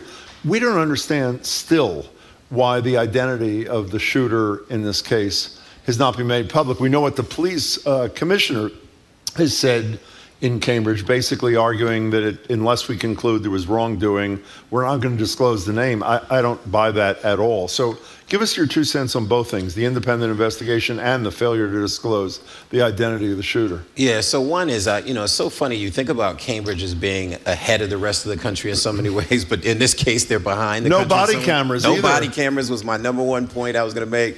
And I think the inquest process is a good process in that there's much more transparency on the back end of the inquest process. As an attorney, one of the things that frustrates us, and again, I'm gonna go back to the Image Awards, one of the most powerful speeches this weekend was Ben Crump, who got the Social Justice Impact Award. And he talked about what it's like to sit with families across this country who've had their children, their family members, their loved ones murdered by law enforcement, those that they were there to protect and serve, and it was emotional. He also got a long-standing ovation. But to your point, I think there's 2 things. One, in the inquest process, I think is a solid process. I really look forward to conversations I'll have soon with the Lawyers Committee for Civil Rights on what they think about how Cambridge uses the inquest process. But it allows for, on the back end, the reporting of what the investigation included to be released, and I think that's a positive thing. As opposed to a grand jury at the end of the process of public. But how about the failure to disclose the identity of the shooter? I have failed to speak. We had Andrea Cabral, former Secretary of Public Safety, said, I've never heard of anything like this. It seems to me the best response to horrible situations like this in the country have been quick action by the local officials to be as transparent as possible. This is the opposite of transparency. Yeah, people, and particularly in communities like I grew up in Roxbury, there's a lack of trust in law enforcement for this exact reason, right? It's so funny. Someone said, we don't trust you because you haven't been trustworthy.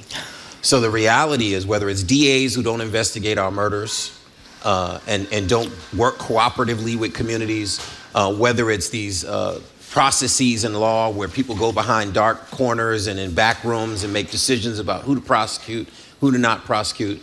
And in this case, you don't release the name of the shooter in this case. It leads people to not trust our system. Let's be transparent. Let's make sure people feel like there are responsible people asking the critical questions and then holding people accountable. It is what drives the wedge between many of us in this country. Well, the Globe reported the other day that we were surprised that Cambridge didn't have the body cameras, but that we've been talking about body cameras for quite some time now, and that cities and towns across the Commonwealth, as the Globe put it, inching their way, if they're even inching at all, toward body cameras. I mean, it underscores again, I think, that sometimes too close relationship between police unions and politicians, that politicians don't want to push them because they don't want to tick off the cops and they want to get the endorsement on election day. Well, that's not the only reason. A lot of municipalities don't do it because it's really expensive. And so beyond the issue, which I think is legit, is most of the police unions are not on board unless there's some compensation for it. It's really an expensive kind of thing, the storage, the rules, the whatever, but there's no excuse in my opinion. Yeah, so I have the experience of having negotiated this with Mayor Walsh, with former Commissioner Evans, and then Chief Gross, then Commissioner Gross. I was at the table. I was making the arguments to them when they were resistant to doing body cameras in Boston, even Mayor Walsh. And I remember I brought a report to them that a police organization had done that said body cameras even make sense for law enforcement because it gives them better training tools. It gives them an opportunity to defend themselves if there is an allegation that's not true. But the reality is, use of force goes down, unauthorized use of force goes down, and complaints go down with body cameras. So the problem in all of this was people were operating from their gut and not from data. Body cameras make sense. It's unfortunate that some cities and towns are still struggling. I think state police are headed in that direction as well.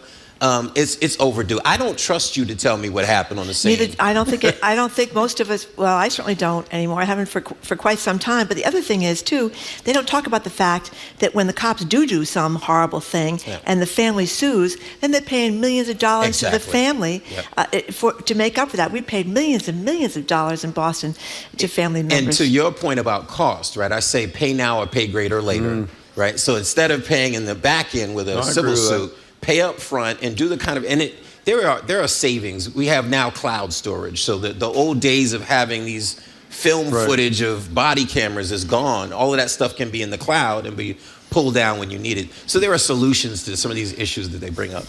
Well, let's talk about Michael Curry, this controversy over Dilbert, the comic strip that's been dropped from hundreds of papers across the country after the guy who did it, Scott Adams, I think his name is, his racist rant. By the way, you can count on Elon Musk to weigh in on the wrong side again from of Twitter. Every issue. Yeah, and he didn't seem to know. I just want him to go away at some point. Yeah, well, I think I'll see what you think about this. Anyway, let's play the clip that got Scott Adams in trouble, and we can play this for our audience. Here it is. Nearly half of all blacks are not okay with white people, according to this poll. Not according to me, according to this poll. That's a hate group. That's a hate group. And I don't want to have anything to do with them. And I would say, based on the current way things are going, the best advice I would give to white people is to get the hell away from black people. So, what'd you think, Michael? I mean, it's disgusting, but I know I talk about history every time I come here, but every time I hear someone like him, I think of D.W. Griffith, Birth of a Nation. I think that there is always white racial pornography, right? I think that there's always people who believe these things. Some are bold to say it, some just believe it, some act on it, and it shows up in how they teach, how they police, who they engage with, what neighborhoods they live in. So the reality is sometimes I'm almost refreshed that somebody's willing to be stupid out loud. So that's interesting, that we say, okay, good, you said it. I used to argue with some of my white friends. I would be like, well, racism's not the same anymore. And I'd be like, so who did you talk to? One, do you even know what it is? And then two, who did you talk to? So Donald Trump, and I've said this before, has really unveiled, unmasked, a lot of racism in this country. People sat and they were acting on that racism in many ways, but now they feel emboldened to say it. He's disgusting. That is not American. And we should not only just respond to him, but respond to the actions that people do that relegate people to poverty, that don't hire people, don't promote people, don't compensate people, that police and shoot them in streets. Let's now start looking at the actions that people do and not always run to these overtly racist things like this man. We got to pay attention to it. But the real action is in what people are doing, the institutional things, the systemic things that drive disparities and inequities in this country. I wonder what you think about Twitter. If the guy that runs Twitter doesn't understand why that's a problem. I mean, he understands why it's a problem. He's just fine with what the guy said, obviously. Well, and your boy Ron DeSantis is his pick for president of the United States, who's really treated people very respectfully in Florida. But I know not everybody's on Twitter. Critical race theory, which is a joke. But a lot of this real creepy, horrible, creepy stuff circulates on Twitter. I mean, what do you think is going to happen with Twitter? I mean, I don't have a prediction what's going to happen with Twitter. I know that black folks flock to Twitter, and we call it Black Twitter, right? And the reality is I really feel like we need to walk away from it, right? We need to show by our presence or lack of presence that we don't support a man like this who promotes overt racism. And we got to show our power by doing that, whether that'll happen or not, because people have gotten very used to these platforms to communicate and to sort of track things. But the reality is he's a racist man in a very powerful position. And I'd almost want to think, how does it play out in how he leads in Twitter? What policies he puts in place? We have to pay attention to that. But it's funny, I was thinking of the exact same thing this morning as I'm tweeting about free coffee, tea, and hot cocoa for people who show up at the... No, let me finish here. If Elon Musk said what he said about this kind of racism from Scott Adams, and he was running a business down the street, would you go in the business? No. I think you would pay a price. We didn't go to Chick-fil-A for years because of the anti-LGBTQ stuff. Yes. So why is it that it apparently is okay to somebody like me to stay on Twitter when it's run by a guy who endorses racism? Well, I think we know why. What is the answer? Because it's easy not to go to Chick-fil-A. It's hard to give up Twitter. But how pathetic is that? Well, I mean, how pathetic is that? On all of us. On all of us. I will say this, though. I think that the thing that he tapped into, which is this thing about half of Black America doesn't like white people, that's disgusting. I think there's a grievance that Black America has, and it's legitimate. I say it all the time, and I know people get sick of me saying it. Know your history. Right? Know what the disparities are in this country, and then put the context to it, and then you'll know why people aren't happy. then you'll know why they're not upset. And then you'll be part of the solution to figure out how to eliminate the injustices that have existed for this country's entire history. That being said, it's not about not liking white people. But of course, he tapped into what I think some people wanted to hear, which makes them the victims. And I think he played on it. Let me be clear, there are a lot of white people I don't like either. Can I break up one other thing here? Is this part of the swag from the NAACP Image So Awards? yeah, I got What'd all they kind of give you? stuff. I got a little folder for my iPad. I got all kind of hats. Yeah, well, let's see. Any good stuff? I got some good stuff. Like what? I got a hat from the Image Awards. I got I kept all my tickets, and I got the VIP tickets and all that other kind of stuff. But yeah, and then I took quite a few friends from Boston. Trina Martin from BMC went. So if Trina Martin, if folks know external affairs for BMC, she has great pictures with all these superstars. And a few of my good friends went who love Method Man, so they all got pictures with Method Man. And they ignored me for the time that they were dealing with him. Do you ask for autographs, or is that considered too tacky? You know what's so funny is there's a Boston thing that we don't like asking people for autographs, but we got over that quickly. Okay.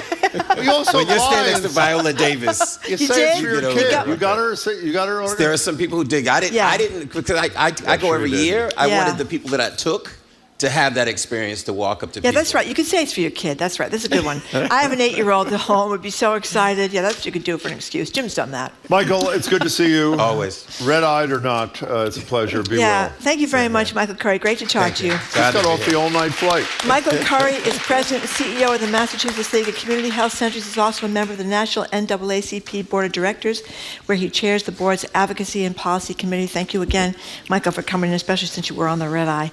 Coming up, GBH reporter Sam Turkin has been talking about the explosion of costs in housing in Worcester, the evictions and the desperation people are facing. We're going to talk to him. We're also going to talk to one gentleman who was just a few days away from homelessness and how that worked for him. They both join us next. You're listening to Boston Public Radio 89.7 GBH.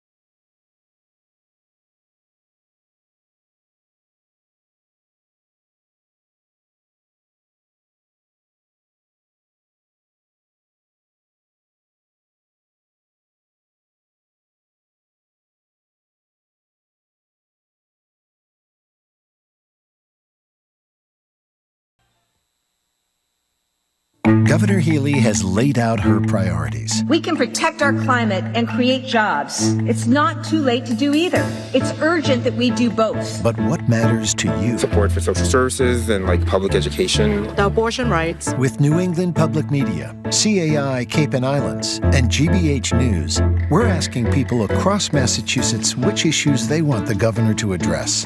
Have your say at gbhnews.org/yoursay. Our programs are made possible thanks to you. And Celebrity Series of Boston, presenting Japanese taiko ensemble Kodo. You can see this vibrant art form with limitless rhythmic possibilities live at Symphony Hall on March 12th. Tickets and more at celebrityseries.org.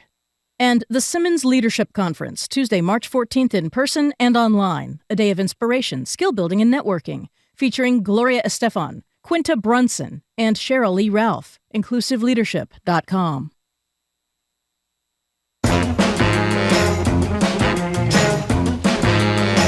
Welcome back to Boston Public Radio. Jim Browdy and Marge Regan. We're live at the Boston Public Library, streaming online at youtube.com/GBH News and facebook.com/GBH News.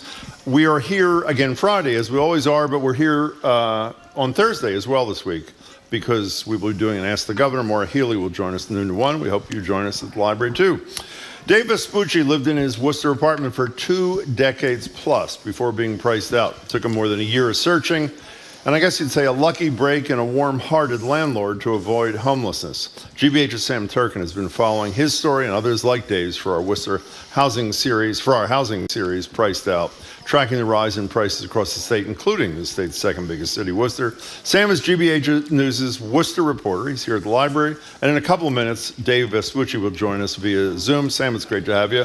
Nice to see you. Thanks for having me on. Pleasure. Yeah, thank you very much, Sam, for coming in. Thank you for your great reporting on this. So give us the picture. What is going on in Worcester? Well, think of it as this trickle-down effect from what's going on in Boston. So you have these high prices in Boston. People who work in Boston are moving out to Worcester for lower housing prices. And, we hear about rents going up nationwide, statewide, and in Worcester, it's a little different because of this trickle-down effect. So it's not like they're not building new housing in Worcester. There's this shortage of affordable housing, but it's not like they're not building housing. Problem is the housing that they are building is expensive and luxurious. And for the people who work in Worcester, they just can't afford that. It seems to me the city is not doing much either. I know from having read your stuff or listening to your stuff, the city council, or whatever it is, seem to be debating inclusionary zoning, which most major cities got with the program on, including my hometown of Cambridge and places like Boston. I know there's some trust fund, but is this going to be one of these interminable debates that leads to nothing, or what's happening there? It looks like they're definitely going to pass some form of this inclusionary zoning ordinance, which mandates that new housing complexes have this minimum number of affordable units.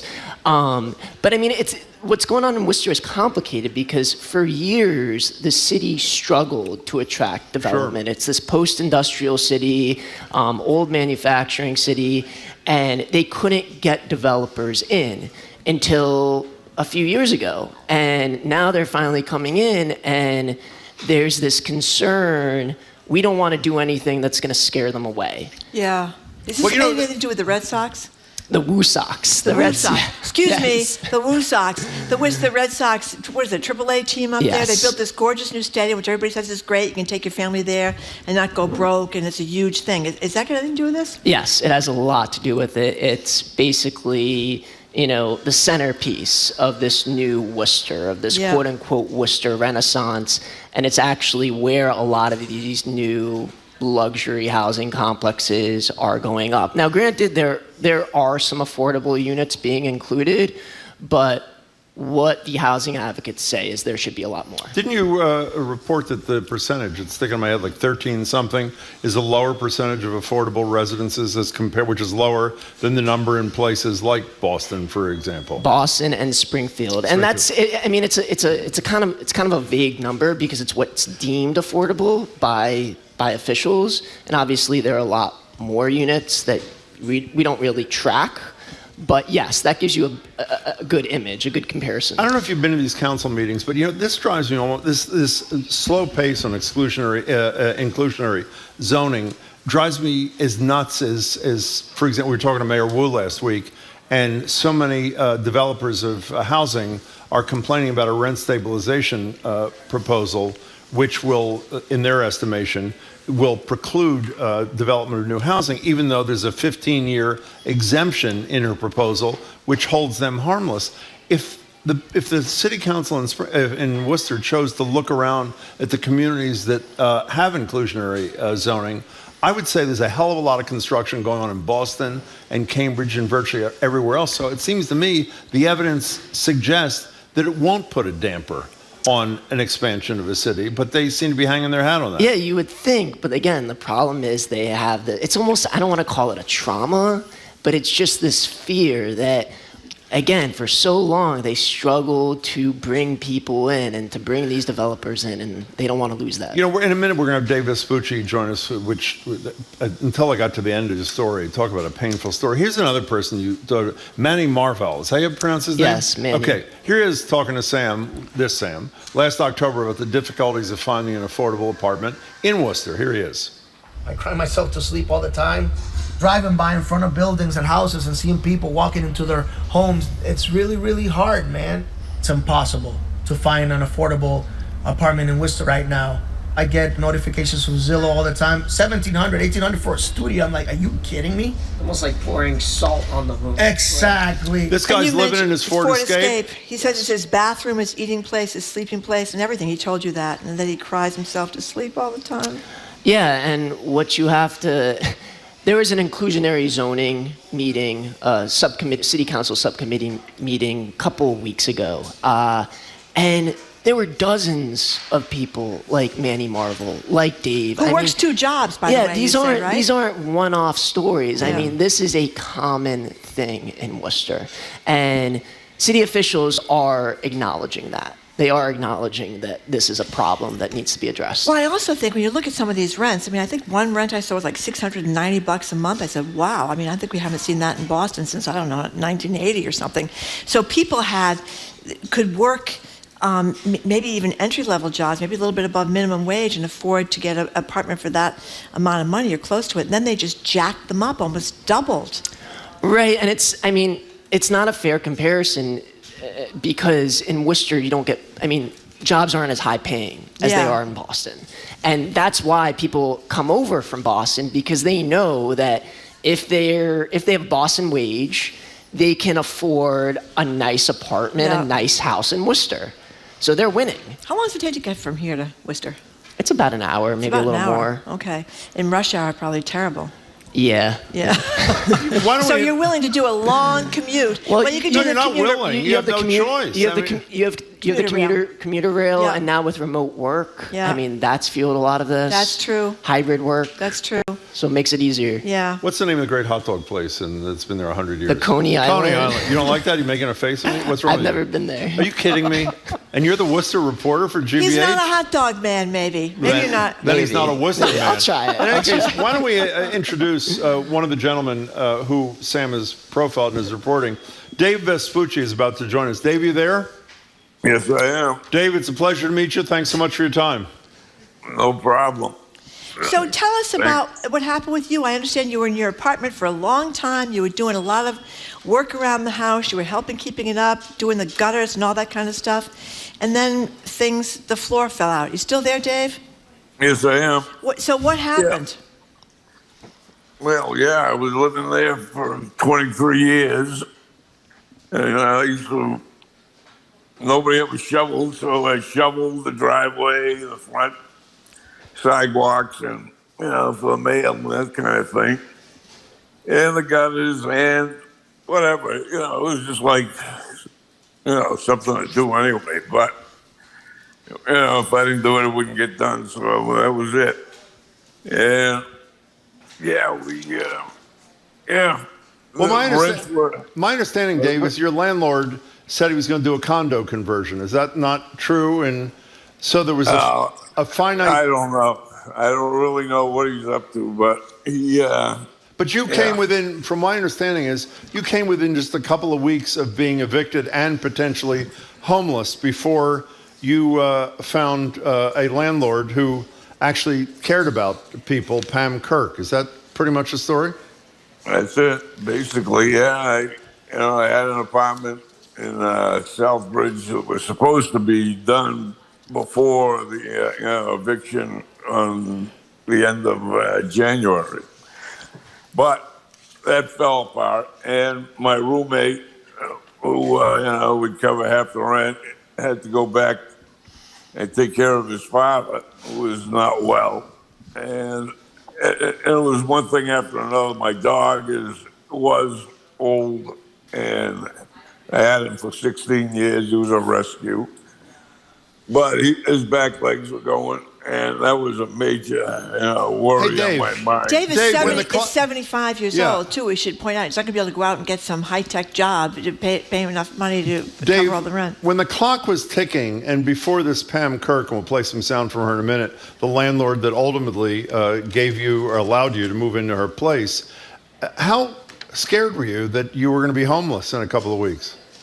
I was terrified through the whole thing, right from when it started in 2020, on Halloween, with the COVID and everything else, and him calling me up at like 8:30 at night and saying, I go, hello, Harry. He goes, yeah, I'm kicking you out. I'm it's horrible. Let's hear. I want to hear from this woman, Pam Kirk. It's a three family. Am I right, Sam? Triple decker. And she lives in one of the 3 units. Here she is, who became Dave's landlord 3 weeks ago, talking about the high cost of rent in that city. The prices are really high. We try to keep the rent lower than what we could get for the place. We were told we could get a lot more, but I feel, if we keep it low, we'll get good tenants, and they'll stay. The third floor is $1,300. I was told that I could get $1,700, $1,800 for it, but like I said before, if you go too high, people aren't going to be able to afford it. So your reporting suggested, Sam, that there were 90 applicants for the unit. Obviously, Dave Vespucci was one of the 90. Why did he get the gold ring? Well, what was happening was once that Southbridge apartment fell through for Dave, he, his daughter, his son were frantically searching, and his son, based in Maryland, started cold calling landlords with listings. From Maryland, cold calling landlords in and around Worcester? Yes. Yeah. He saw Pam, her listing, left her a voicemail, told her Dave's story, what he's been going through. She listened to it, was moved, called the son back and said, hey, we want Dave and your daughter to come see the place. They go see the place, and she offers it to them. That's fabulous. How'd that feel, Dave, when you found that you were actually going to have a place and not be out on the streets at 75? It was shocking, actually, but it felt, the relief was, I have diabetes, I have arthritis in my spine, I have everything, everything. And the stress of that deal from, for over 2 years of him, jacking the rent up, and I figured, well, okay, if he jacks the rent, I'm going to be good for a while. But then, it starts with all the legal stuff and court and all this other stuff. And I, looked for a lawyer, and these people wanted, almost $500 an hour when you total everything up. And then instead you found Sam Turkin for nothing. I'd take Sam Turkin over those 500. Hey, Dave, we really appreciate your time. Very much, and we're very happy. Yeah, for you. The thing that that comes to me from Dave's story, both from talking to him for a minute and reading your reporting, listening to your reporting, is people don't think, I don't believe, the psychological terror that people go through who are 22 years he was in this place. As he said, Marjorie asked him, fixing up the place at his own cost that benefited the landlord. And then all of a sudden the clock's ticking and you may be, quote, priced out, as your series says. To give you an example, Dave didn't mention this, but he lost 20 pounds last year. Yeah, I saw Over a 6-month period, he lost 20 pounds stressing about this. I met him in housing court as he was dealing with the eviction proceedings.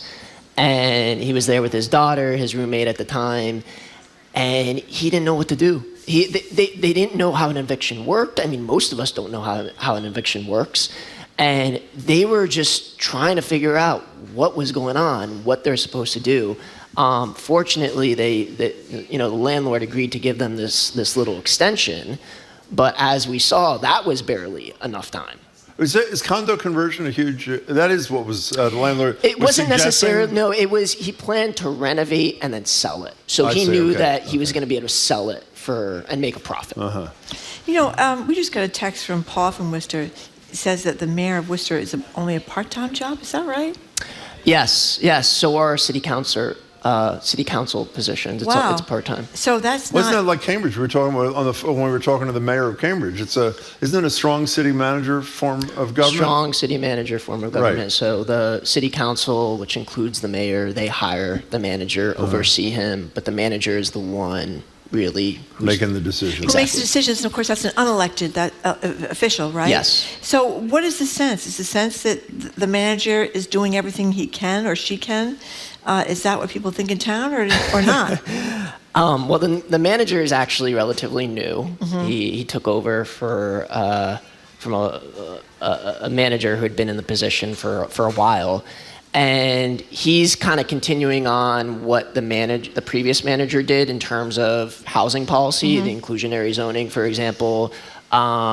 They're trying inclusionary zoning proposal. Right, that's not what I mean. Inclusionary zoning. Yes, it hasn't taken effect yet. Right. It hasn't been voted on yet. But anyway, they're trying to do more, for example, with that trust fund, which is the pot of money to subsidize affordable housing. And then they're also using ARPA money, COVID relief funding from the federal government, to also try to subsidize affordable housing. But I mean, if you look at it statewide, there's really not that much more being done in any locality. I mean, we talk about rent control in Boston, and that's on the table now. That's one city, and Boston's a long way from that. Well, but in fairness to Mayor Wu, her proposal would be a local option statewide, which means should the legislature pass it and Governor Healy sign it, and she told us she would sign it, but depending on the content, then any one of the 351 cities and towns could vote to implement this form of rent stabilization, but they're not obliged to, is the bottom line. And the thing is, I mean, this is not a new issue. I mean, we've been talking about this for years. Well, we just got a comment from Tamia, who's watching on YouTube, and talked about my hometown. Fall River will be in the same position as Worcester once the train comes to it, because the housing crisis is happening everywhere. And that's true. I mean, you talk Somerville. I mean, when the T was going to be extended to Somerville, Union Square, right next to where I live. Prices went through the roof. You talk about Worcester, the Woo Sox, whatever they are, having an impact on the beginning of this crisis. And if the train, you can take a train from Fall River to Boston in half an hour, 45 minutes, you could see the same thing happening there. And I mean, on one hand, it's nice to get more taxes in the city, but on the other hand, this crisis is just, as you say, going to keep repeating itself. Right, it's this migration out of Boston, away from Boston. And you're not even just seeing it in Worcester. I mean, what's going on in that story about Manny, that story was about how people in Worcester are having to move out of Worcester to suburbs west and south and north of Worcester, where housing is even less expensive because they can no longer afford Worcester pricing. Wasn't he out in the middle he was complaining he was out in the middle of nowhere, wasn't it? Yeah, and Dave, when Dave was searching, he was actually, he didn't want to be in the middle of nowhere, and those were some of his options. Yeah. Beyond the cycle, beyond the whole fear that every one of us would live with if we were in a situation like Dave was with 3 weeks to go, you touch on, and you just touched on it when you were talking to Marjorie, is if you, and we've talked to your colleagues who are working on the Priced Out series too, when you spent your whole life in a neighborhood, it's not just having an apartment, it's having that apartment where your friends are, where your next door neighbors know to look out for you, or your dog, or your child, or your grandchild. I mean, the price that is paid up and down the line for this failure to protect, I think, tenants and failure to provide enough affordable housing has its tentacles like into everything. Yeah, and I mean, look, for Dave, this place was his home. Yeah. It's your home. Even if it's an apartment, it's your home. He'd been there for more than 20 years. And then think about if you have kids, and that's their home, and the psychological and traumatic effect that has, if you have to tell them, hey, we have to leave. We're talking to Sam Turkin, who's the Worcester Bureau guy for the GBH. Before you go, so the reason you haven't been to Cody Island, you're like a vegan or something? What are you? No, I'm not a vegan. What are you? I'm nothing. Why would you not go? First of all, hot dogs. Because lots of us am I don't talking like to him or I'm talking to you? Just because you eat them by the bucket. Do you not like hot dogs? No, I like hot dogs. Well, obviously not enough. By the way, my recollection, I haven't been there in a few years, like $1 or $1.50. Yeah. They put chili on them. They squeeze that plastic cheese on them. They're fabulous, and they're really cheap. And it's like to be a Worcester. How do you say if you're a resident of Worcester? Are you a Worcesterian? What are you? What is it called? You don't know that either? A Worcesterite? Okay, more fine. like a Worcesterite. You got to bone up, Sam. Let me tell you before you come back here next time. I love that. Worcesterian. Sam Turkin, you and your colleagues have done brilliant reporting in the series. It's really great. It's good to meet you. Dave Vespucci, thank you very much for being with us. We're glad you got a place. Happy your house. And we've been speaking, it's just not only to Dave, but as we just said, to GBH Worcester reporter Sam Turkin, who's never had a hot dog. Good for you up there. He didn't say he never had a hot dog. And let me finish. Up at the Worcester, whatever it is, the Coney Island hot dog kind of thing. I don't blame you. It's embarrassing Up next, for the guy. we're going to speak with GBH Executive Arts Editor Jared Bowen, fresh off his He's never eaten a hot dog his whole life, Jared. Let me tell you. Is that accurate, Jared? You've never had a hot dog cross your lips, right? Okay, obviously I knew that. Go ahead. I'm sorry. Okay. Margaret. Jared Bowen, hot dog or no hot dog, he did spend a lot of time down in the South, Alabama, Mississippi, Tennessee. He's going to tell us what he saw, where he went.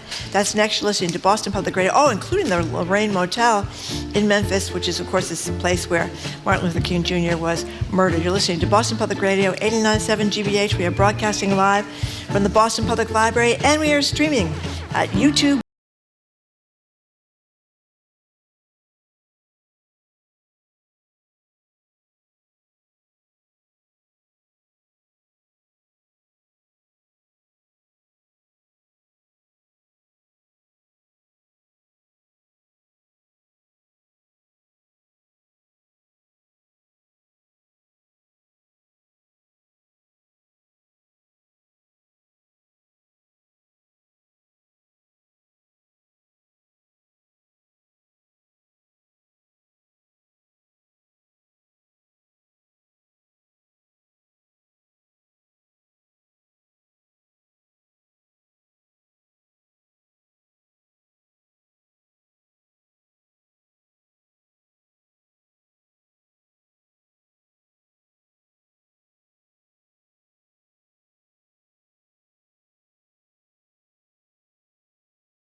I'm Arun Roth. Coming up on GBH's All Things Considered, progressives are taking issue with aspects of Governor Healey's tax break plan.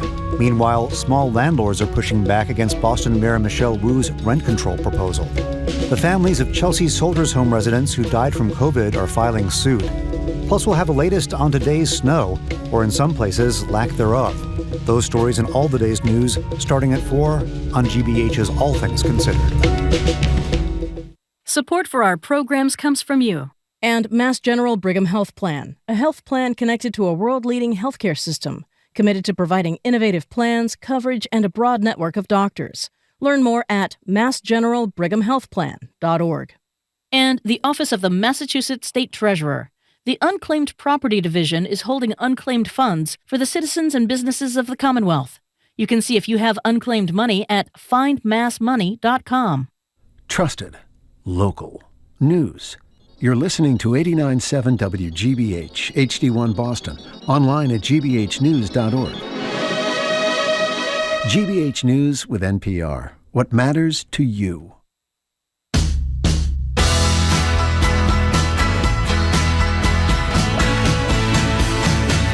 Welcome back to Boston Public Radio. Jim Browdy and Margery Egan. We're live at the Boston Public Library, streaming online at youtube.com/GBH News or at facebook.com/GBH News. Can I stop saying that you get free coffee and tea at this point? Okay, one more time. Free coffee, tea, or hot cocoa at the Newsfeed Cafe, the great Newsfeed Cafe, if you come for the show. Again, it was a big mistake on our part. We did it because we thought it was going to be snowy and no one would come, and the snow's gone. In any case, who's here at the Boston Public Library is Jared Bowen, Executive Arts Editor for GBH, fresh off an incredible trip to the South, which neither Marjorie or I knew he was doing, where he visited a number of huge civil rights landmarks. Jared, I'm really jealous. Can't wait to hear about this. Good to see you. Good to see you both. So why'd you go?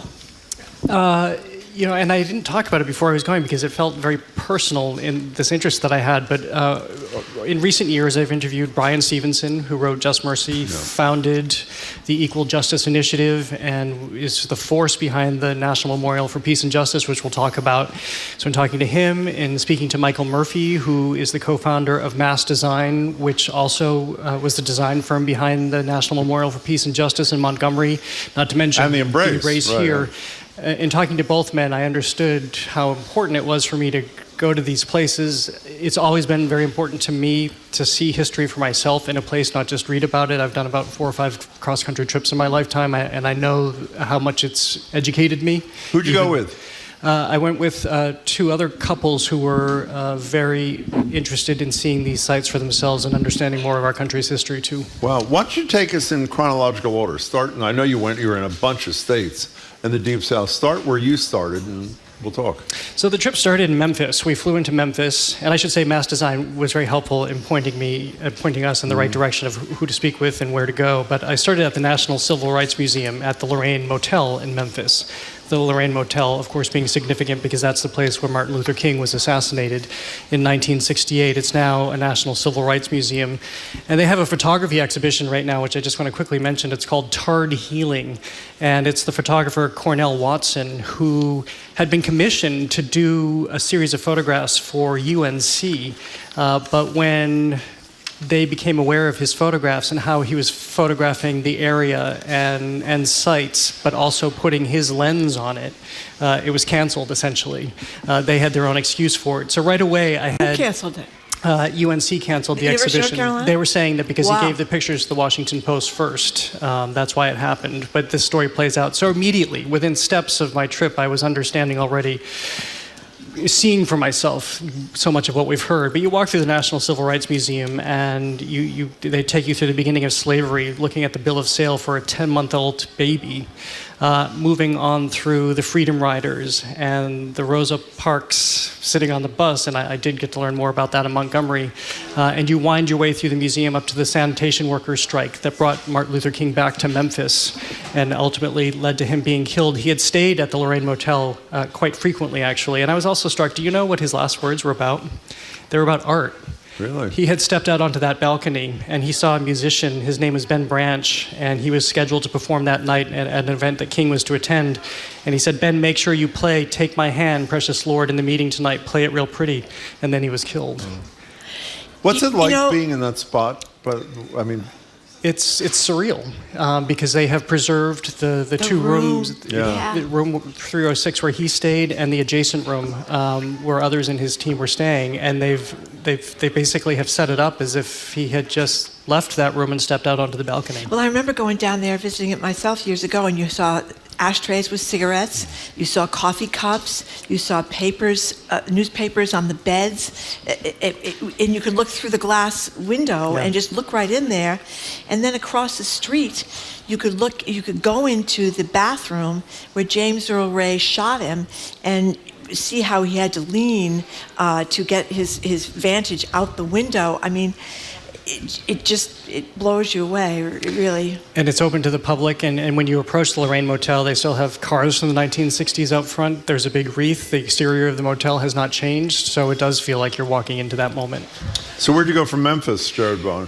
From Memphis, we then went to Mississippi, and the Emmett Till Interpretive Center there is trying to work with the National Park System to create a national park historic site with the sites associated with Emmett Till's murder. And I have to say that was one of the most extraordinary days of my life already, I can think. I will also tell you, me talking about this right now is the first time I've talked about this since coming back. I just came back on Sunday night, and I was working all day yesterday, so I haven't really talked about this, but Emmett Till was this 14-year-old boy who grew up in Chicago, and he wanted to go to Mississippi that summer in 1955 to be with his cousins. And his mother didn't want him to go, but she let him go ultimately. And at one point, he with his cousins went to the Bryant's Grocery and Meat Market, which the remains of the store are still standing. By the way, I'll also mention, I posted all of this to my Instagram account, so you can see all of these places. But that store, the remains of it are still standing. It's held in private hands. It's actually the son of one of the jurors in the Emmett Till trial that holds that property. Oh, my goodness. But so Emmett whistled at Carolyn Bryant, and immediately his cousins knew he had done. She was a white woman. Of course, he's a black boy. And immediately his cousins knew he had done something terrible. They got out of there. A few days elapsed, and Carolyn Bryant's husband and her brother went to get Emmett Till and pulled him out of his grandfather's house. And they took him to a barn where they tortured and beat him and shot him, and then they dropped him into the Tallahatchie River. And we went to the site at the Tallahatchie River where they believe his body was removed, and that would be part of this historic site, as would the barn. We didn't have time to go to the barn. I think I'm almost kind of grateful for that. But it's so interesting what because... was in the barn? Where they took him? That's where... Okay, in the barn. Where he was tortured. At least one eyewitness who heard this happen. Okay. And this was all buried for a long time, by the way. But at the site at the river, which would be part of this National Historic Site, they're now on their fourth sign marking what happened to Emmett Till. because the first one was shot, the second one was thrown into the river, the third one was, maybe I'm getting the order up, but basically they're now on their fourth sign. At one point, some students from Ole Miss came in trying to create basically a white supremacist propaganda campaign and posed in front of the sign being shot. So the fourth one is now this 500-pound bulletproof sign that can absorb a rifle round. Oh my God. So then from there, we actually started out at the courthouse in Sumner, Mississippi.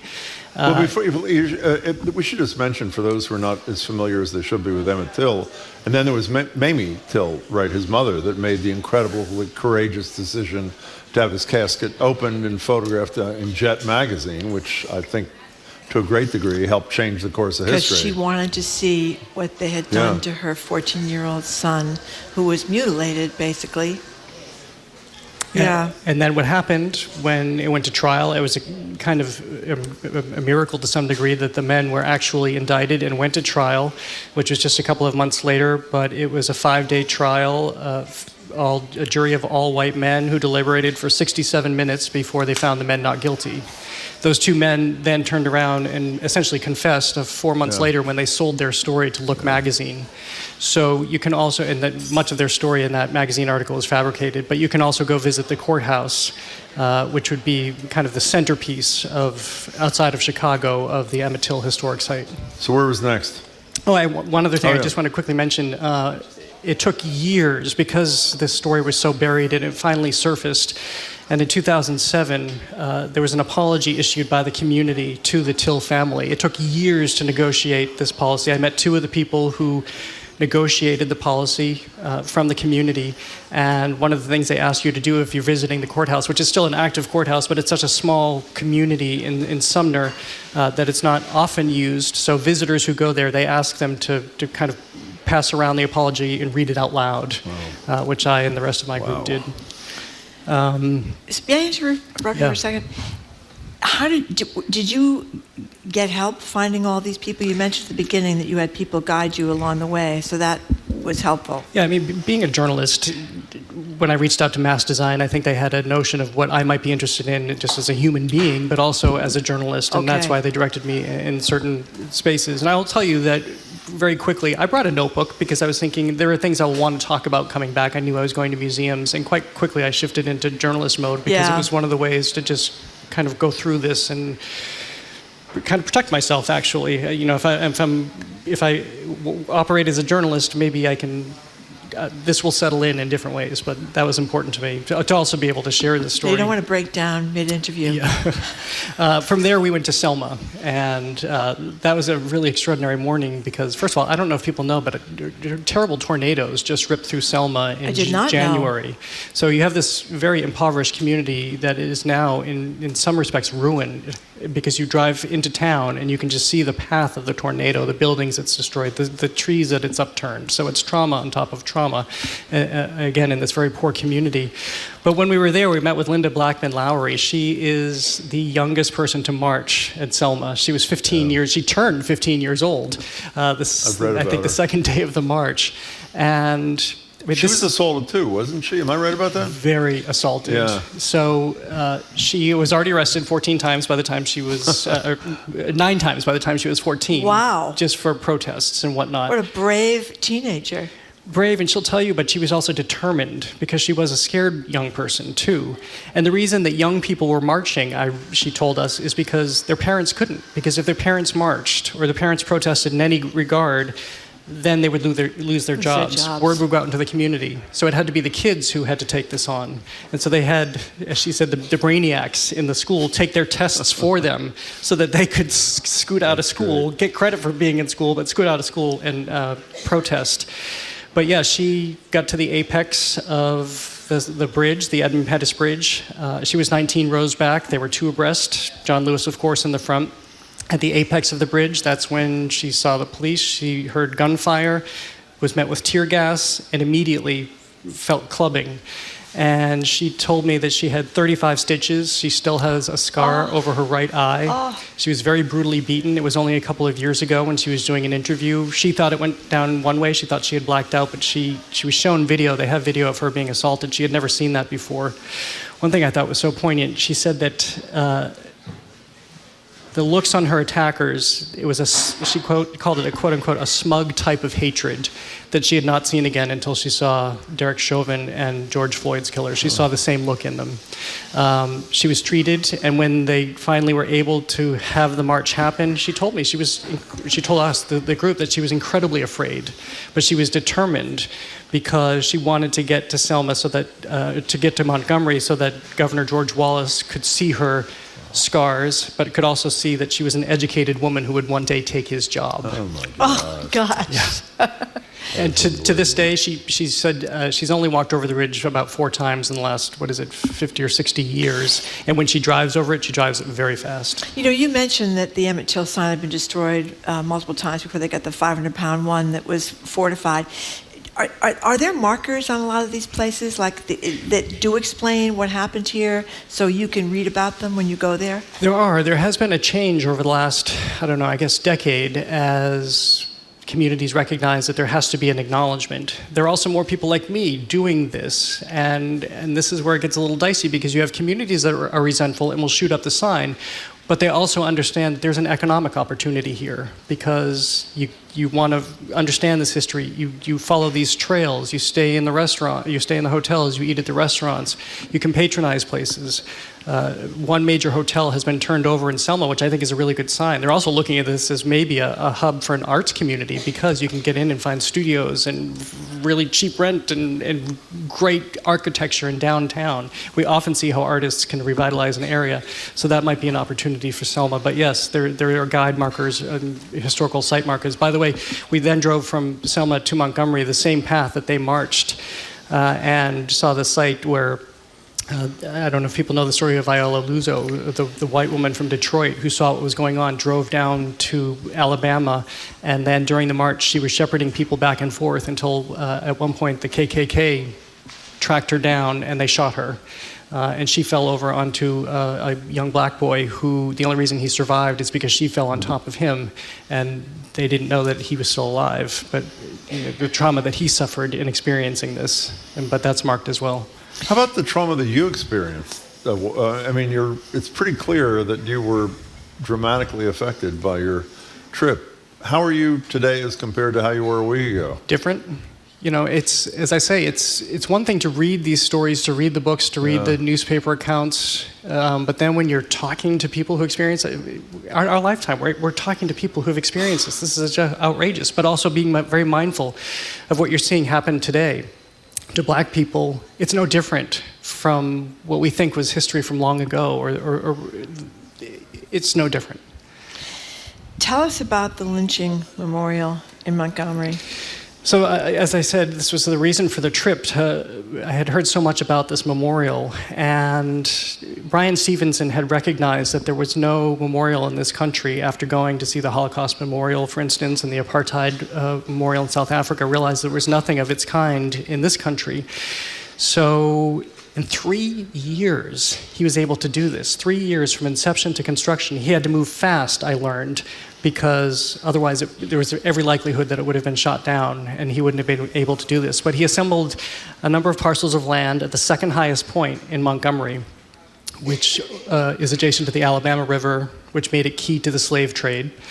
And so this memorial was designed, and you enter into the memorial, and first of all, you're met with I thought it was an agonizing sculpture of the slave trade by an artist whose name is Kwame Akoto Bamfo, and just the looks on the faces of enslaved people in chains and a mother carrying her baby. And I think they've done something quite brilliant because they have metal shackles on them which have aged and it drips down onto the bodies. It feels like an evolving piece.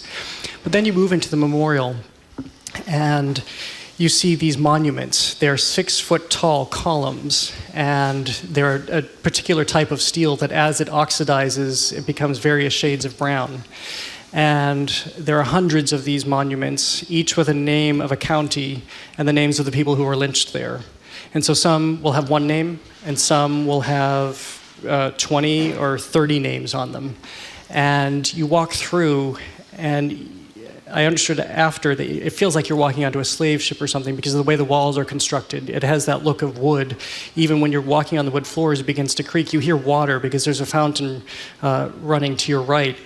And then you start to walk down, and you're looking at the names, and you keep passing through, and you see more and more names, lots of women's names. And suddenly you realize that you've essentially had the experience of walking into the bow of a ship, and you look up, and the columns are no longer standing by you. They're hanging above you. And you look up, and it's just this mass of columns and figures, of course, representing lynchings, which happened in all manner of things. We don't need to go into the details, but yeah. So, and just probably the point that happens, they also have seating, so you can kind of sit down and collect yourself and take note. But How long were you there to do all this? For the entire trip, 5 days. 5 days, wow. Yeah. Spent a lot of time at the memorial. And it has different angles. I will say I tried not to be prone to hyperbole, but this memorial is a masterpiece. Really? It's even more of a masterpiece when I realized that it was done in just 3 quick years, because there are lots of angles there, and I was wondering about that. But they actually point to parts of Montgomery, the river where the slave trade happened, the warehouses where enslaved people were treated as chattel.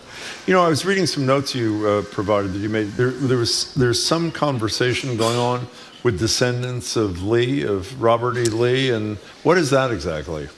Well, one of the things I learned is that there can only be progress, and I think we know this too if we really think about it, if both sides are talking. You can't have these debates happening on either end of the spectrum with this giant vacuum in between. So I was talking to Susan Glisson, who, along with Willie Williams, helped negotiate that community apology to the family of Emmett Till. And she's going to be working on a project, and I hope to cover this for GBH as well, but she's going to be working on a project where descendants of Robert E. Lee's family want to start talking about the legacy of their family and own it. And, and she founded the Race and Reconciliation Project at Ole Miss.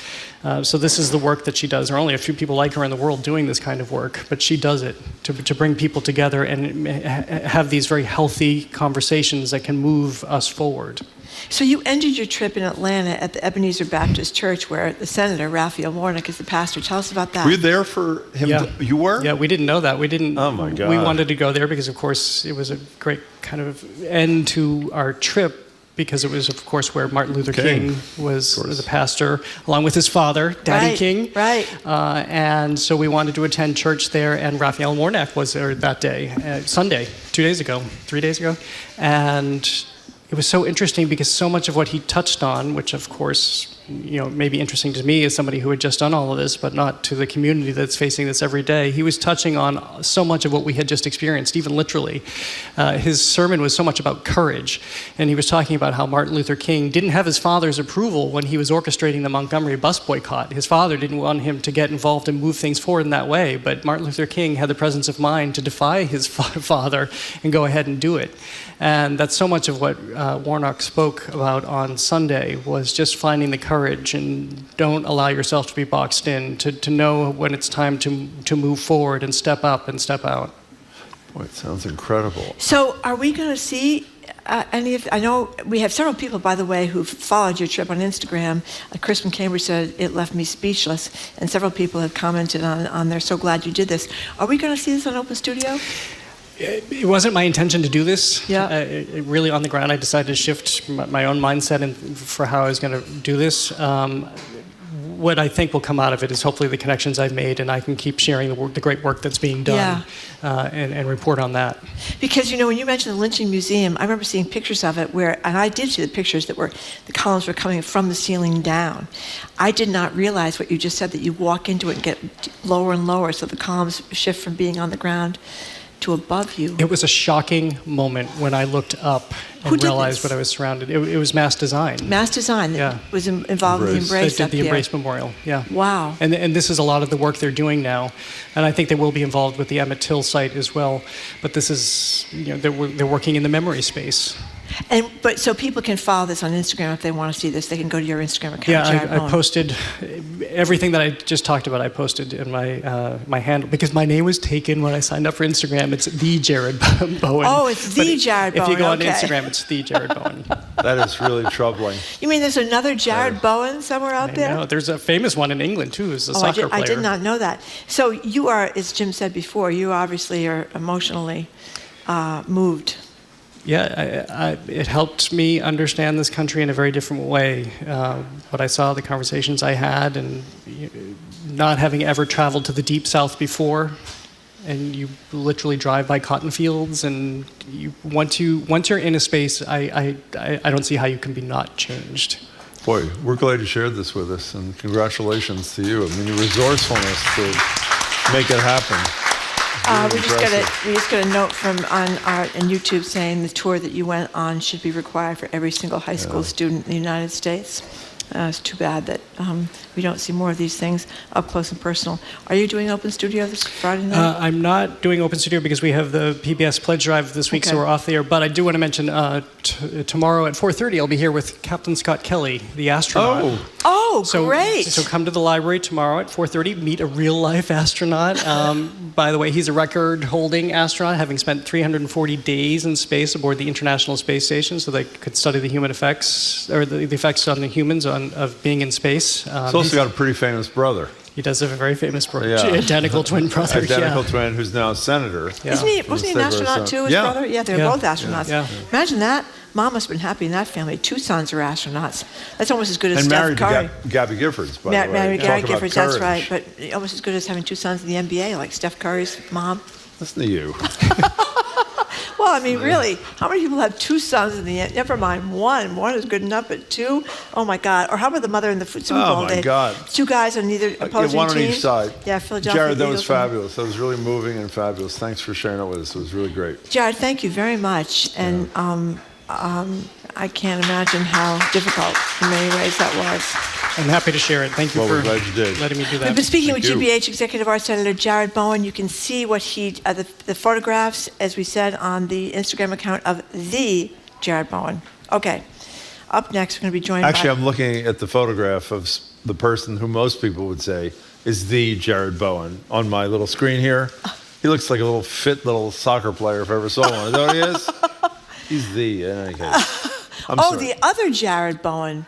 Oh, yeah, you're better looking than that Jared Bowen. That's what I would say. Which is all that matters. It's all that matters. That's right. Sorry, Okay, Margaret. we're speaking up next with John King from CNN. We're going to talk to John King about Fox News is in legal hot water and a looming threat to abortion rights. John King is next.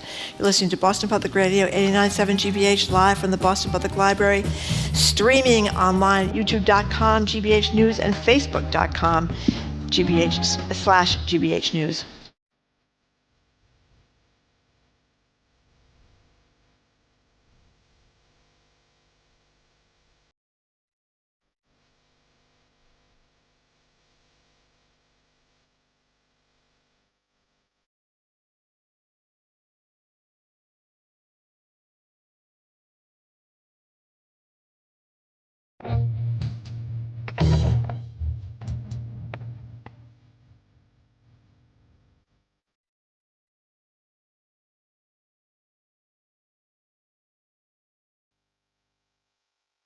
Being a GBH member has many benefits, including access to thousands of hours of PBS programs through GBH Passport. From Masterpiece to Nova, American Experience to Antiques Roadshow, popular newer shows like All Creatures Great and Small, even older favorites like The French Chef. And it's all included in your GBH membership. So if you're already a member, just register online today. Or become a member and start streaming your favorite PBS shows at gbh.org/passport. Support for GBH comes from you. And Celebrity Series of Boston, presenting Japanese taiko ensemble Kodo.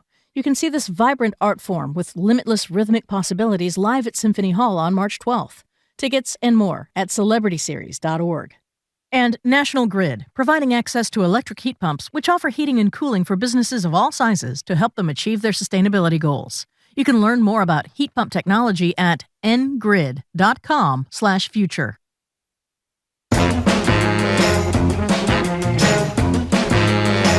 Welcome back to Boston Public Radio. Jim Browdy and Marjorie Egan live at the Boston Public Library. We'll be back not just Friday this week, but Thursday for a special edition of Ask the Governor. Maura Healey joins us at the library noon to 1 on Thursday. We're joined now on Zoom by CNN's chief national correspondent, John King. He's host of Inside Politics, weekdays at noon. Hello there, John. Not the governor, John King. Not yet, anyway. So, John King, there's nothing recently that's made me happier than the mess that Fox News has found itself in, because for years I've been talking about the lies that they've told in various areas. Now we find out from Rupert Murdoch himself, the guy who started Fox News, runs newspapers, Australia, Great Britain, United States, Wall Street Journal, New York Post, and of course runs Fox News. And this is not typical at all in journalism. People should understand that they knowingly knew they were lying about election fraud. Rupert Murdoch has admitted they knew there was not this massive fraud. They knew it, and they kept saying it over and over and over again. What's the impact of this, do you think?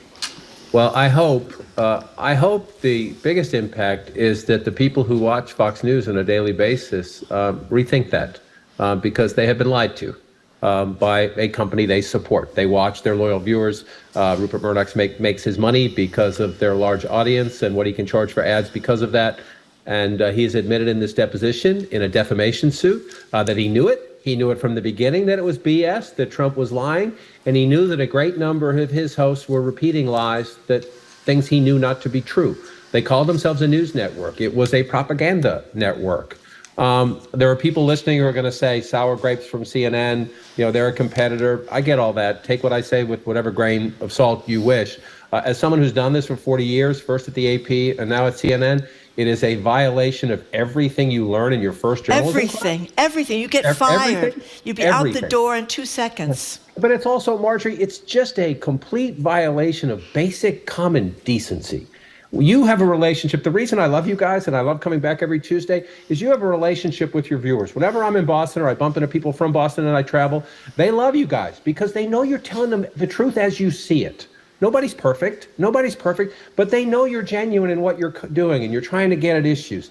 Think of just the social compact, the trust compact Fox has violated with its people, its fans, its base, its viewers, its customers. And so and Rupert Murdoch at one point said, it's not red or blue, it's green. Meaning, why do you keep putting the pillow guy, Mike Lindell, on the air? Because Mike Lindell buys a ton of ads on Fox and on Fox Business and on Fox Radio. So number one, he's saying he sold out. He sold out the truth for money and ratings. But it's beyond that, too. He also concedes in the deposition that he gave Jared Kushner confidential information about Joe Biden's ad buys. So that is blue. That's putting your thumb on the scale. That's helping Trump cheat. And so, sorry, I could get pretty worked up about this. And it has nothing to do with where I work. And you can believe me or not believe me when I say that. It has everything to do with what I do, but it also has everything to do with how I was raised. You strike up a relationship with somebody, you owe them. And it's just, they lied. They kept lying in prime time. And my colleague Phil Mattingly made a great point today. When I covered the White House, it was Jim Angle and Wendell Goler for Fox News. Damn good reporters, damn good guys, good people. Good people who were trying to do their job. There are a lot of good Fox reporters covering these beats. They might come at a story from a slightly different perspective or come at it from the rightward angle, but they do their jobs with respect and decency and decorum. And they got screwed by their owner and their big boss, and they get screwed every day by their primetime hosts who are in it for a ratings number and for dollars, not for truth. I'm all for great ideological debates. Push your points if you want. They don't pretend it's news, and I don't think anyone should think it's news in primetime. But you can't lie. You just can't lie. That breaks a trust agreement between the guy in the chair or the gal in the chair and the people out there listening. Well, I agree with every word, but let me just add one thing to this, is that they're also, because of their lying, they're essentially supporting the insurrectionist behavior and fueling the insurrectionist behavior. They talked about the day before. There was January 5th talking about that, not just lying in the abstract, but lying that had potential to fuel this attempt to overthrow this government. We should.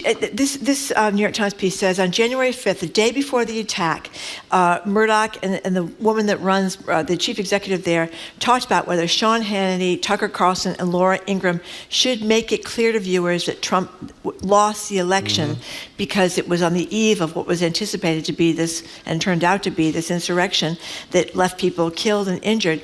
And Murdoch said in his deposition he hoped such a statement would go a long way to stop the Trump myth that the election was stolen, but of course they didn't make that statement. But I wanted to say, first of all, I wanted to say, John, I've made a lot of big mistakes. I've been sued, I've lost. I mean, I've had a checkered career, I suppose, with goofing things up. By the way, in fairness to her, because that leaves something hanging, you lost a case where you had the father peeing on a courthouse when it was the son peeing on the courthouse. Is that correct? It was, yeah. But so anyway, I don't think the consequences were catastrophic. I'm saying a lot of us make big mistakes because you're in a rush to deadline, but if you make a big mistake, you're supposed to correct it, and you get in trouble for making that big mistake, number one. But number two, I am concerned that Howard Kurtz, who's their media reporter at Fox, complained the other day he couldn't talk about this Dominion lawsuit, which is where these depositions come from, because his bosses didn't want him to. I don't know how long he's going to last now at Fox for saying that.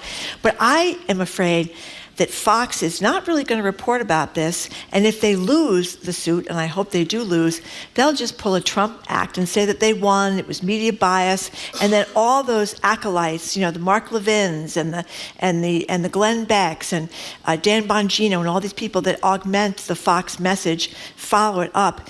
They're going to keep lying about it, and so the Fox supporters will stay in the fold. They don't cover it, or at least I have not seen them cover it.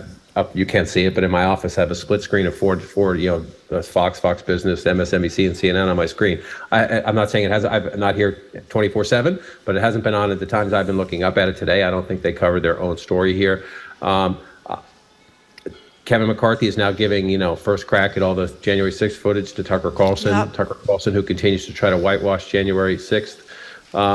Jim, to your point about the insurrection, I think I'm not at all minimizing that day, which was a horrible attack on our democracy, an attack on a temple of our democracy as well, an attack on the Vice President of the United States, Donald Trump's Vice President, and Democrats, just a bipartisan, the victims of that were bipartisan. I also think it's just part of this. We are in this generational ditch now of people who believe elections are rigged and elections are stolen. And you can't convince them otherwise because they've just been told this by people they trust over and over and over and over again. And they've been told that we're the idiots and that we're the liars and we're I'm getting emails, text messages right now, a dozen of them saying exactly that. On election days, I make mistakes, Marjorie. You shouldn't beat yourself up. But I know what you mean because I've made a couple of big factual mistakes in my career. Sources have told me things that turned out not to be true. They haunt me every day. They make me hesitant on big things. I think about them all the time. And I feel deep remorse for them. But then you got to pick yourself up and go to work the next day. Which is why on election nights, people think I'm obsessive sometimes. I do math and I repeat the math. And I go back and show people the math because I want to bring them along with me because I understand the skepticism out there. But this has contributed. This is a major institution in the media that has not only contributed, but that has fed. It not contributed by, some mistake, or if it was a mistake on day one, once they realized it, to your point about this, when you make mistakes, this is what you do when you make a mistake. You look the people in the eye and you say, I'm sorry, I made a mistake. Right. Here's what happened. I promise you, I'll do my best to make sure it never happens again. They repeated this over and over and over again when the CEO, the guy with the biggest job and the biggest paycheck in the building, knew it was wrong. Yeah, but in all fairness to both of you, you're using the wrong word. They didn't make a mistake. It was an intention. Well, they did it because they were losing ratings. Right. Good point. They were losing ratings. Well, you did say it. You said that Rupert Murdoch confessed he did it for money and ratings, and that's what they did it before because people were turning off Fox right after the election when Fox initially said that Trump lost, and people were so upset. Well, they called the election. Right, and then they were so upset they weren't going to watch Fox, and everybody was having a nervous breakdown, and then they decided, well, we'll just lie because that's what our listeners want to hear. I mean, and again, all these people that are texting, you gotta, you're getting, you're brainwashed there. So all I can say. Do the math. Listen, this is part of the challenge, though, Marjorie, moving forward, in that we don't want to, there are a lot of good people who believe lies. I know. And so how do we convince them? And what I always say is, Stop listening to Jim and Marjorie and John for a few minutes. When you're done, take a break. And when you get time between doing your job, and I understand you're all busy. You might be working 2 jobs. You got a family. You got to shuffle the kids around to sports and everything else. You have a supercomputer in your pocket now that you didn't have when I was a kid. You can do this homework yourself. You can do the math yourself. They lied to you. They had more than 70 chances to prove it in court, and it was debunked. They are losing lawsuits. They have lost every recount. The only fraud that has been proven has been fraud by. There's been no major fraud proven. The only dead people who voted were Republicans. It's done. It's over. But we're going to carry this into the next cycle because of this distrust that they deliberately continued to feed, and some of them continue to feed to this day. So, John King, I was watching your show over Marjorie's left shoulder at some point in the 12 o'clock hour, and I saw an excerpt of what Associate Justice Neil Gorsuch had to say during the hearing on the hundreds of billions of dollars of loan forgiveness that President Biden attempted to deliver to the American people.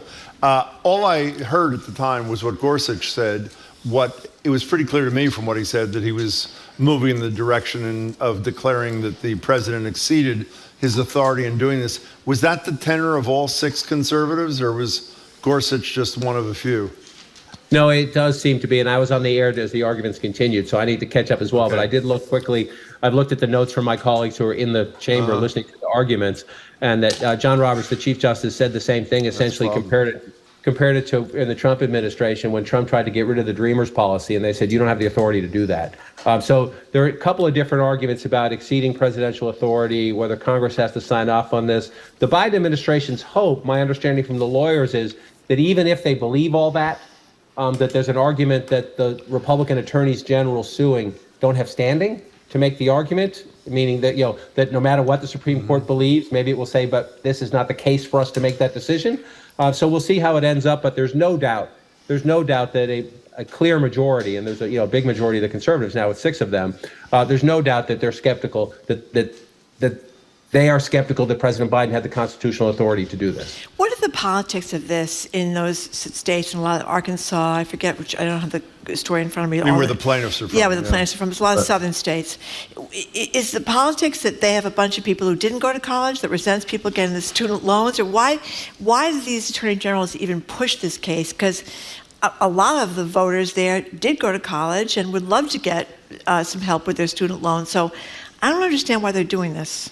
I don't think this is based on this practice, which has become fairly routine by both parties, actually. I'll get to that in a second.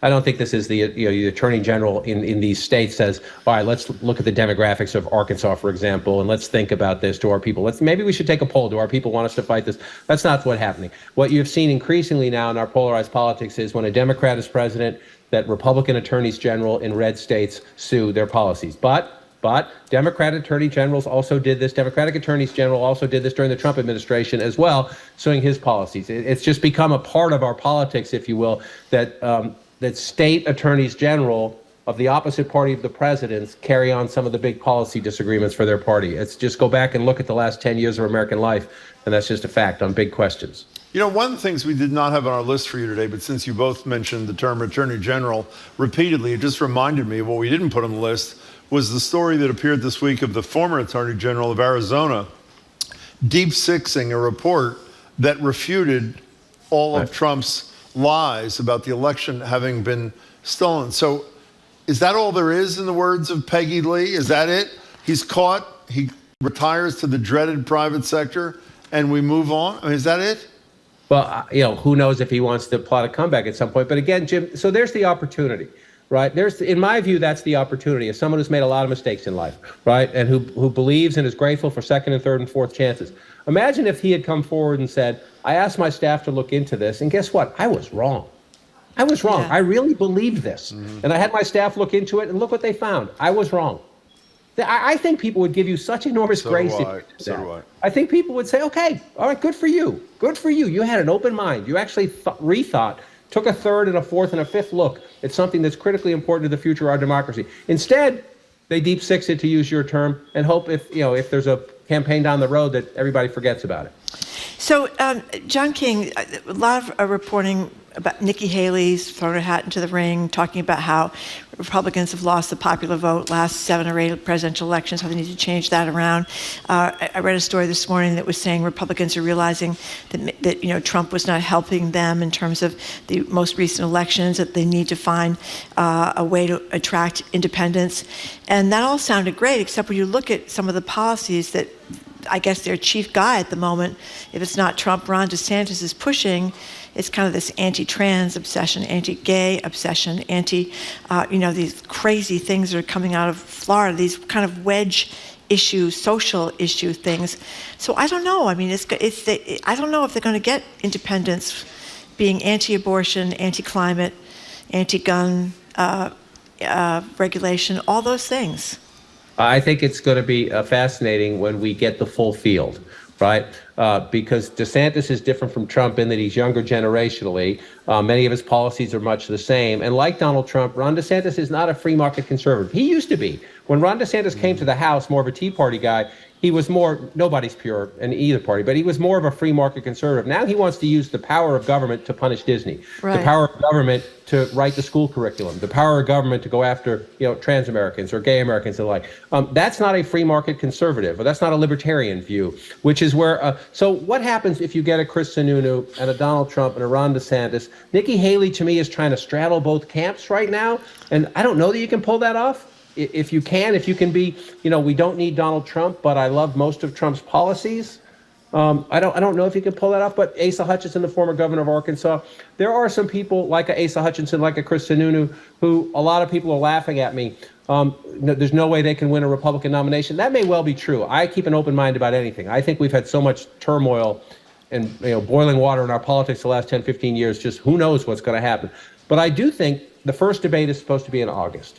I do think there is room for a fascinating debate about who is the Republican Party, what is the Republican Party, is today's Republican Party anything like George W. Bush's or Mitt Romney's or Ronald Reagan's Republican Party when it comes to when do you use the levers of government and when shouldn't you? What should be left to the local people and what should be done by your school committee versus your mayor versus your governor versus your president?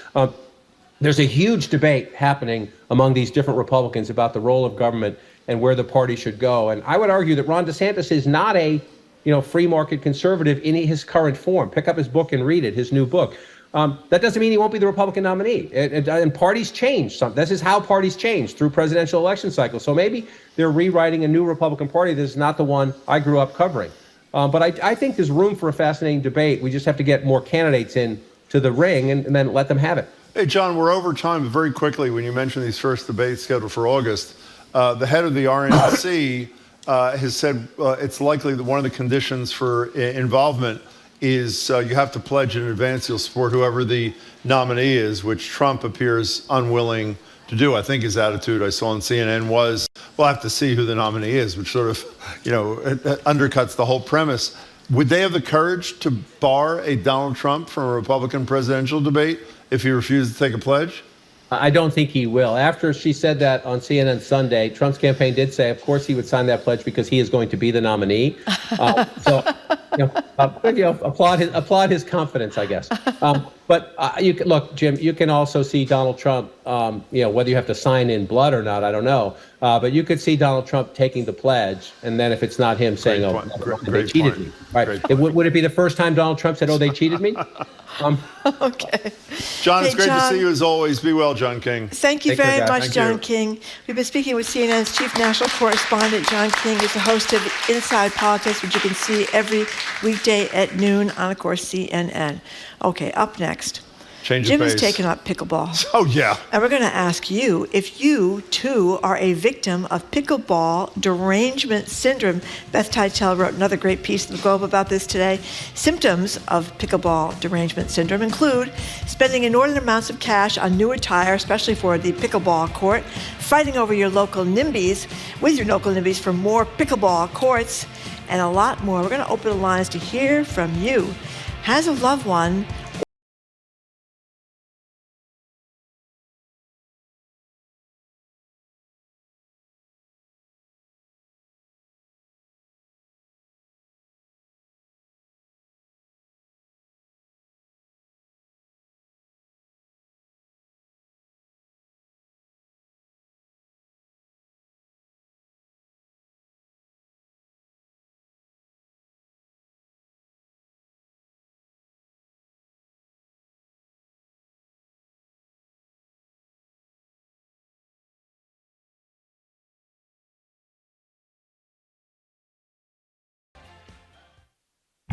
At least 250 million people in the world face caste-based discrimination. Now, the city of Seattle, Washington has become the first U.S. city to add caste to its anti-discrimination ordinance, addressing employment and housing. I'm Melissa Harris Perry, and that's next time on The Takeaway from WNYC and PRX. This afternoon at 2, here on GBH News 89.7. Funding for our programs comes from you and the Office of the Massachusetts State Treasurer. The Unclaimed Property Division is holding unclaimed funds for the citizens and businesses of the Commonwealth. You can see if you have unclaimed money at findmassmoney.com. And Tools of the Mind, the research and play-based curriculum combines professional development and a comprehensive pre-K and K curriculum designed to build self-regulation skills. Learn more at toolsofthemind.org.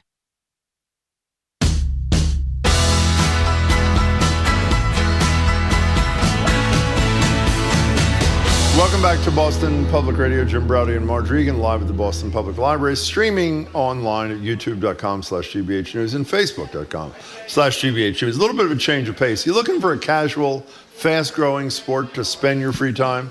Do you like tennis but hate the competitive nature, the elitism, the grunting? Well, then ask your doctor if pickleball is right for you. But then according to a new piece in the Globe by Beth Teitel, keep an eye out for symptoms of what Marjorie quoted a minute ago, pickleball derangement syndrome. The game has gone from retirement communities to mainstream appeal. Tom Brady, your guy, is an investor in big pickleball. Fans say they're drawn to the friendlier, more egalitarian aspects of it, and the ease at which one can start playing as compared to its stuffier cousin, tennis. But with the growth has come tension. Maybe you've been privy to the pickleballers versus the NIMBYs in your own town, fighting over whether another pickleball court should or should not be installed. And maybe your loved one has dedicated all their free time to the sport, leaving you rotting at home. Or worse, they've made you join in their fun all hours of the day, the thwack of the pickleball haunting you as you try to sleep. So we're opening a very special pickleball hotline, 877-301-8970. It is the fastest growing sport in America. That's pickleball. Right. Maggie will probably call us in the next few minutes. How are you feeling about the pickleball phenomenon? Are you part of the pickleball phenomenon? Have you played yet, Marjorie? No, I haven't.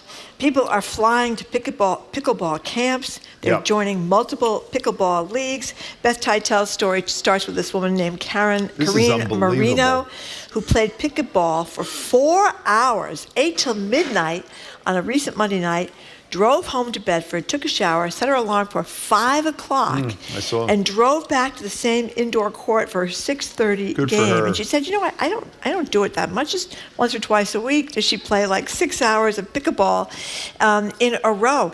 People are, as you said, they're fantasizing. They go by a parking lot and they fantasize about turning the parking lot into a pickleball court. Because we should say the court is a lot smaller than a tennis court, so pickleball courts fit in far more places than its cousin, the tennis court, does. South Boston, over there, the indoor pickleball parlor, courts rent for as much as $100 per hour, Jim. The proprietor over there, he says it's like trying to get Taylor Swift tickets to get a spot on the court over there. And as you say, there is, of course, the drama, because pickleballers are battling the tennis players, says Teitel, for court space, and courtside neighbors are fed up with the loud thwack of the pickleball hitting. Okay, so you know what I don't understand? I don't understand the whole thing, and this was in the New Yorker woman's piece. What was the name of that woman that was on our show? Do you have any idea? Neither do I. Pickleball lady. No, she wrote a great piece about, an extensive piece on pickleball. She says part of the appeal, a huge part of the appeal, is it's not as competitive, it's not as cutthroat, and I don't understand why. The court's smaller, they use a sort of a wiffle ball, Sarah Larson, thank you, Jamie. Sort of a what do you call it? A wiffle ball kind of thing, and little paddles. Why does that make it less? Well, obviously, how uncompetitive can it be if this woman's doing 4.5 hours in 7 hours? Beth Teitel has answered the question. What does she have to answer it? She said, a sport doesn't get this big without a sprinkling of magic. Wow. Perhaps Marino, this is the woman that spent like 4.5 hours. 4.5 hours, and get up at 5 o'clock in the morning and do it again. A retired engineer and aspiring pickleball evangelist captured it best. She said, the majority of people say it takes them back to their childhood, To that carelessness, you play in a way that you are disconnected from your What the hell does that? I don't reality. understand what that means. I don't know. That was your explanation. Takes you back to your childhood. Okay, so we need pickleball. Disconnected from reality. We need pickleball players or would-be pickleball players to give us a buzz. 877-301-8970. Explain to me and Marjorie what the appeal of this thing is. Are you doing 4 hours out of whatever it was, 7 or 8 for this woman? Where's she from again? She's from I don't know where she's from. Okay, fine. Bedford, I think. Anyway, here's Deb from Salem. I prefer to call it pickleball engagement syndrome. I play it 2 to 3 times a week, have met some great women. We now get together for activities besides pickleball. I also play with an 89-year-old who beats me every time. Boy, Deb, that's a tough one. Well, that's another thing they say is you can play at any age. I still don't understand that. It's small. There's less running around. I guess there's less running around. But why is there more camaraderie, theoretically? They say there's a much more intimate drinking. Drinking. That's apparently there's some drunken chatter going on from the spectators or the people that are about to play. And apparently, as we said, there's tension. Here's from the tennis player who says pickleballers need to get their own courts. Stop messing up our tennis courts. So there's fights between the tennis courts. I don't think they're not fights. I think people. There's some tension between the pickleballers. There's some tension because there's not enough pickleball courts. I mean, if you have to rent them for $100 an hour, and if you don't grab a slot within seconds after the online sign-ups begin, you know what happens, Jim? No, I do not. You're not going to get a pickleball court. Easy for you to say. I'm having a difficult time saying this. I know this. you are. At the time you want it, and that's why one of the owners. What do you think of your boy Tom Brady? I'm pointing to TB12 over there, investing in big time.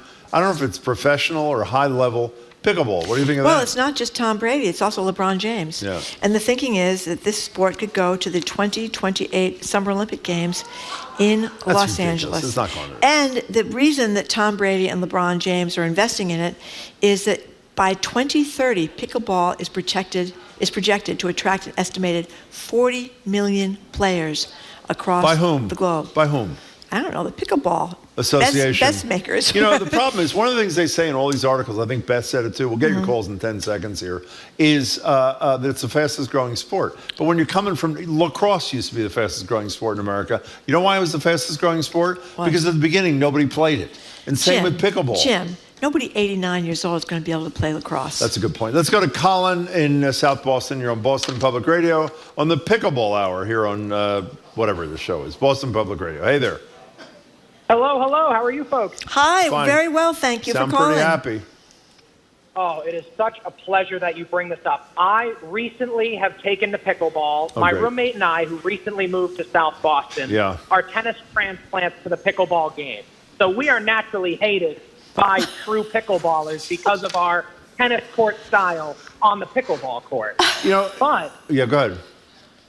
we found this bar in South Boston, which you had mentioned, and the open play there we were at this morning, believe it or not, from 7 to 9 a.m., and the age variety and the skill level mix of these people showing up 7 to 9 a.m. religiously each week, it astounds me. None of that exists at any tennis club I have ever played in, even in my, sort of tenured tennis background, playing in different areas, which is my personal appeal to pickleball. Now, Colin, I have a question for you that I'm sure is on every listener's mind. When you ultimately get a job, where are you going to find time for this?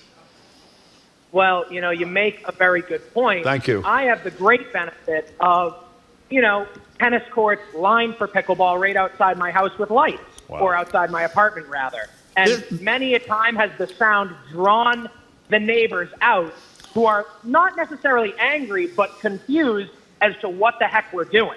And Well, your energy. It's that beast paddle game, but it ends up that we just show them pickleball and are contributing to the growing disease. Your that spirit is pickleball. fabulous. That was a beautiful call and beautiful energy. It was a beautiful Colin, call. thank you very much. Brian, our engineer, just sent us a picture. What is it? Yeah, wants to point out to listeners to Pickles Indoor Pickleball Club in Hanover. I've been there. Look at that place. It is a fancy, dancy indoor pickleball thing, and they swell these shirts. Guess what they say in the shirts, Jim? Pickles. I just read it. That's why I knew. By the way, David from Jamestown, Rhode Island, sort of represents my opinion on this. Can I play pickleball from the couch? No, not interested. Let's go to Sam in Cambridge. You're next on Boston Public Radio. We're talking pickleball. Hey. Hi. Hi. You're on. I think I'm ooh, my first time ever. Well, thank you for calling, Sam. Yeah, I'm like a young person, Gen Z in Cambridge, and I play pickleball. I just started this year. And I think the debate really comes down to classism and tennis players' hate of pickleball is like a form of elitism. Oh. I like that. I like that. Yeah, because I've never played tennis. My parents couldn't afford tennis lessons, but I could pick up pickleball pretty easily, play, have fun. The equipment's cheaper, don't need lessons, and there's all kinds of people out playing. How many hours a day do you play, Sam? A day, maybe only like 3 hours a week. Well, that's actually That's pretty not impressive. insignificant. And so how unathletic can you be and still getting around to pickleball, Sam? She's talking about me, Sam. How unathletic can you be? Well, I'll say I ended up getting my parents' pickleball set for Christmas, and we went out and played while I was home. And they're not that active, and they had a great time. And they're in California, and we went out to the courts there. All people over the age of like 70, 80 playing. Courts were full. Boy, that's pretty exciting. Okay, thank you very much, Sam. Sam. It's great to talk to you. Call us again, please. That was wonderful. Now, Donna, watching on YouTube, asked an existential question, Jim, that I don't have the answer to. Perhaps you do. What is it? Wonder how they landed on calling it pickle, as in pickleball. I know that. Do you know that? Yeah, it's because of the warmth between the people. It comes from the line, is that a pickle in your pocket? Are you glad to see me? That's it. I have no idea. We asked the New Yorker writer. What's her name again? Sarah, what's her name? Yep. Larson. We asked her, and she told us, and I, of course, have forgotten. Beth and JP, thank you for calling. Hi, first time caller. Another one. Love Hello. you guys. Thank you. I am a complete addict. I have friends that are complete addicts. We started right before the pandemic, a lot of us, and it got us through the pandemic. We were outside. It's all generational. We play in multiple communities, Brookline, JP. We play in Newton, Natick, all over. And we're outside, and I have a whole bunch of new friends that I adore. Wow, this is incredible. And I can't talk enough about this game. And I play about 5 times a week, and I'm 63 years old. Wait, how did, when you say the friend thing, that's what that Sarah Larson emphasized from the New Yorker when she was on, that it's really conducive to making friendships. And I think she went on to say far more than tennis, for example. What is it? Why is that? Because they are quick games. They're usually about 10 or 15 minutes. You might be waiting with some people and getting to know them. We all go out as a community and shovel before games. I mean, we play all winter long outside. And you're with this amazing community of people. I care about these people. We'd had a big 70th birthday party for somebody, and there were probably about 30 or 40 people there. It's unbelievable. It's amazing. We are missing out. That was a great first call, Yes, Beth. you've got to start playing. Okay. You've got to start playing. Come out to JP or Brookline. Thanks for the invite, I've got Beth. We appreciate some it. quick texts here. Lee from Needham, I don't play, but people in Needham are turning their driveways into pickleball courts. Here's Ray from Newburyport. I am so tired of boomers trying to remain spry and relevant. I admire my grandparents' generation. Turn 68 and prepare for a peaceful death. So I don't have time. I won't play pickleball, says Jerry from Brockton, because it's the lamest game ever to get.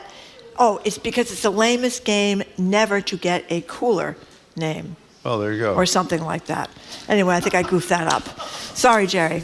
We're done. We are done. That's okay. correct. Thank you very much for tuning into Boston Public Radio. We could have talked my about goodness. pickleball Did I for lose hours my if we had an script? opportunity. I think I lost my script.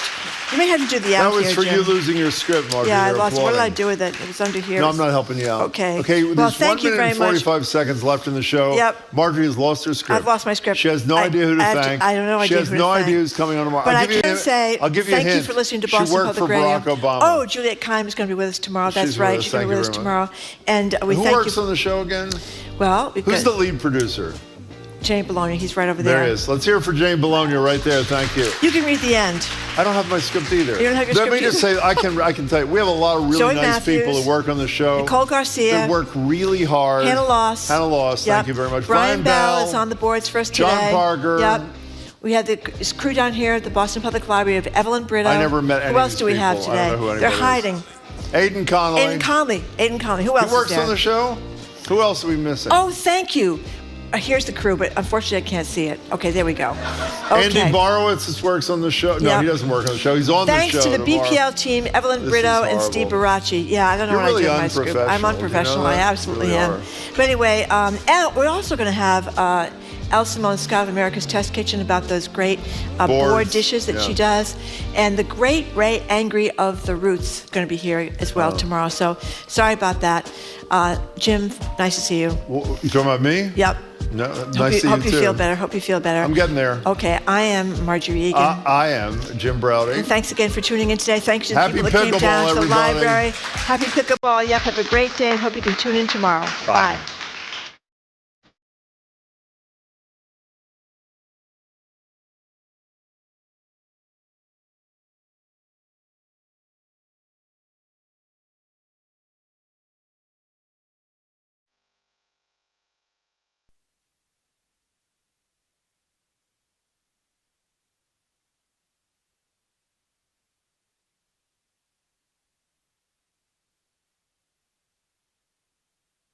$2:00 this Tuesday afternoon.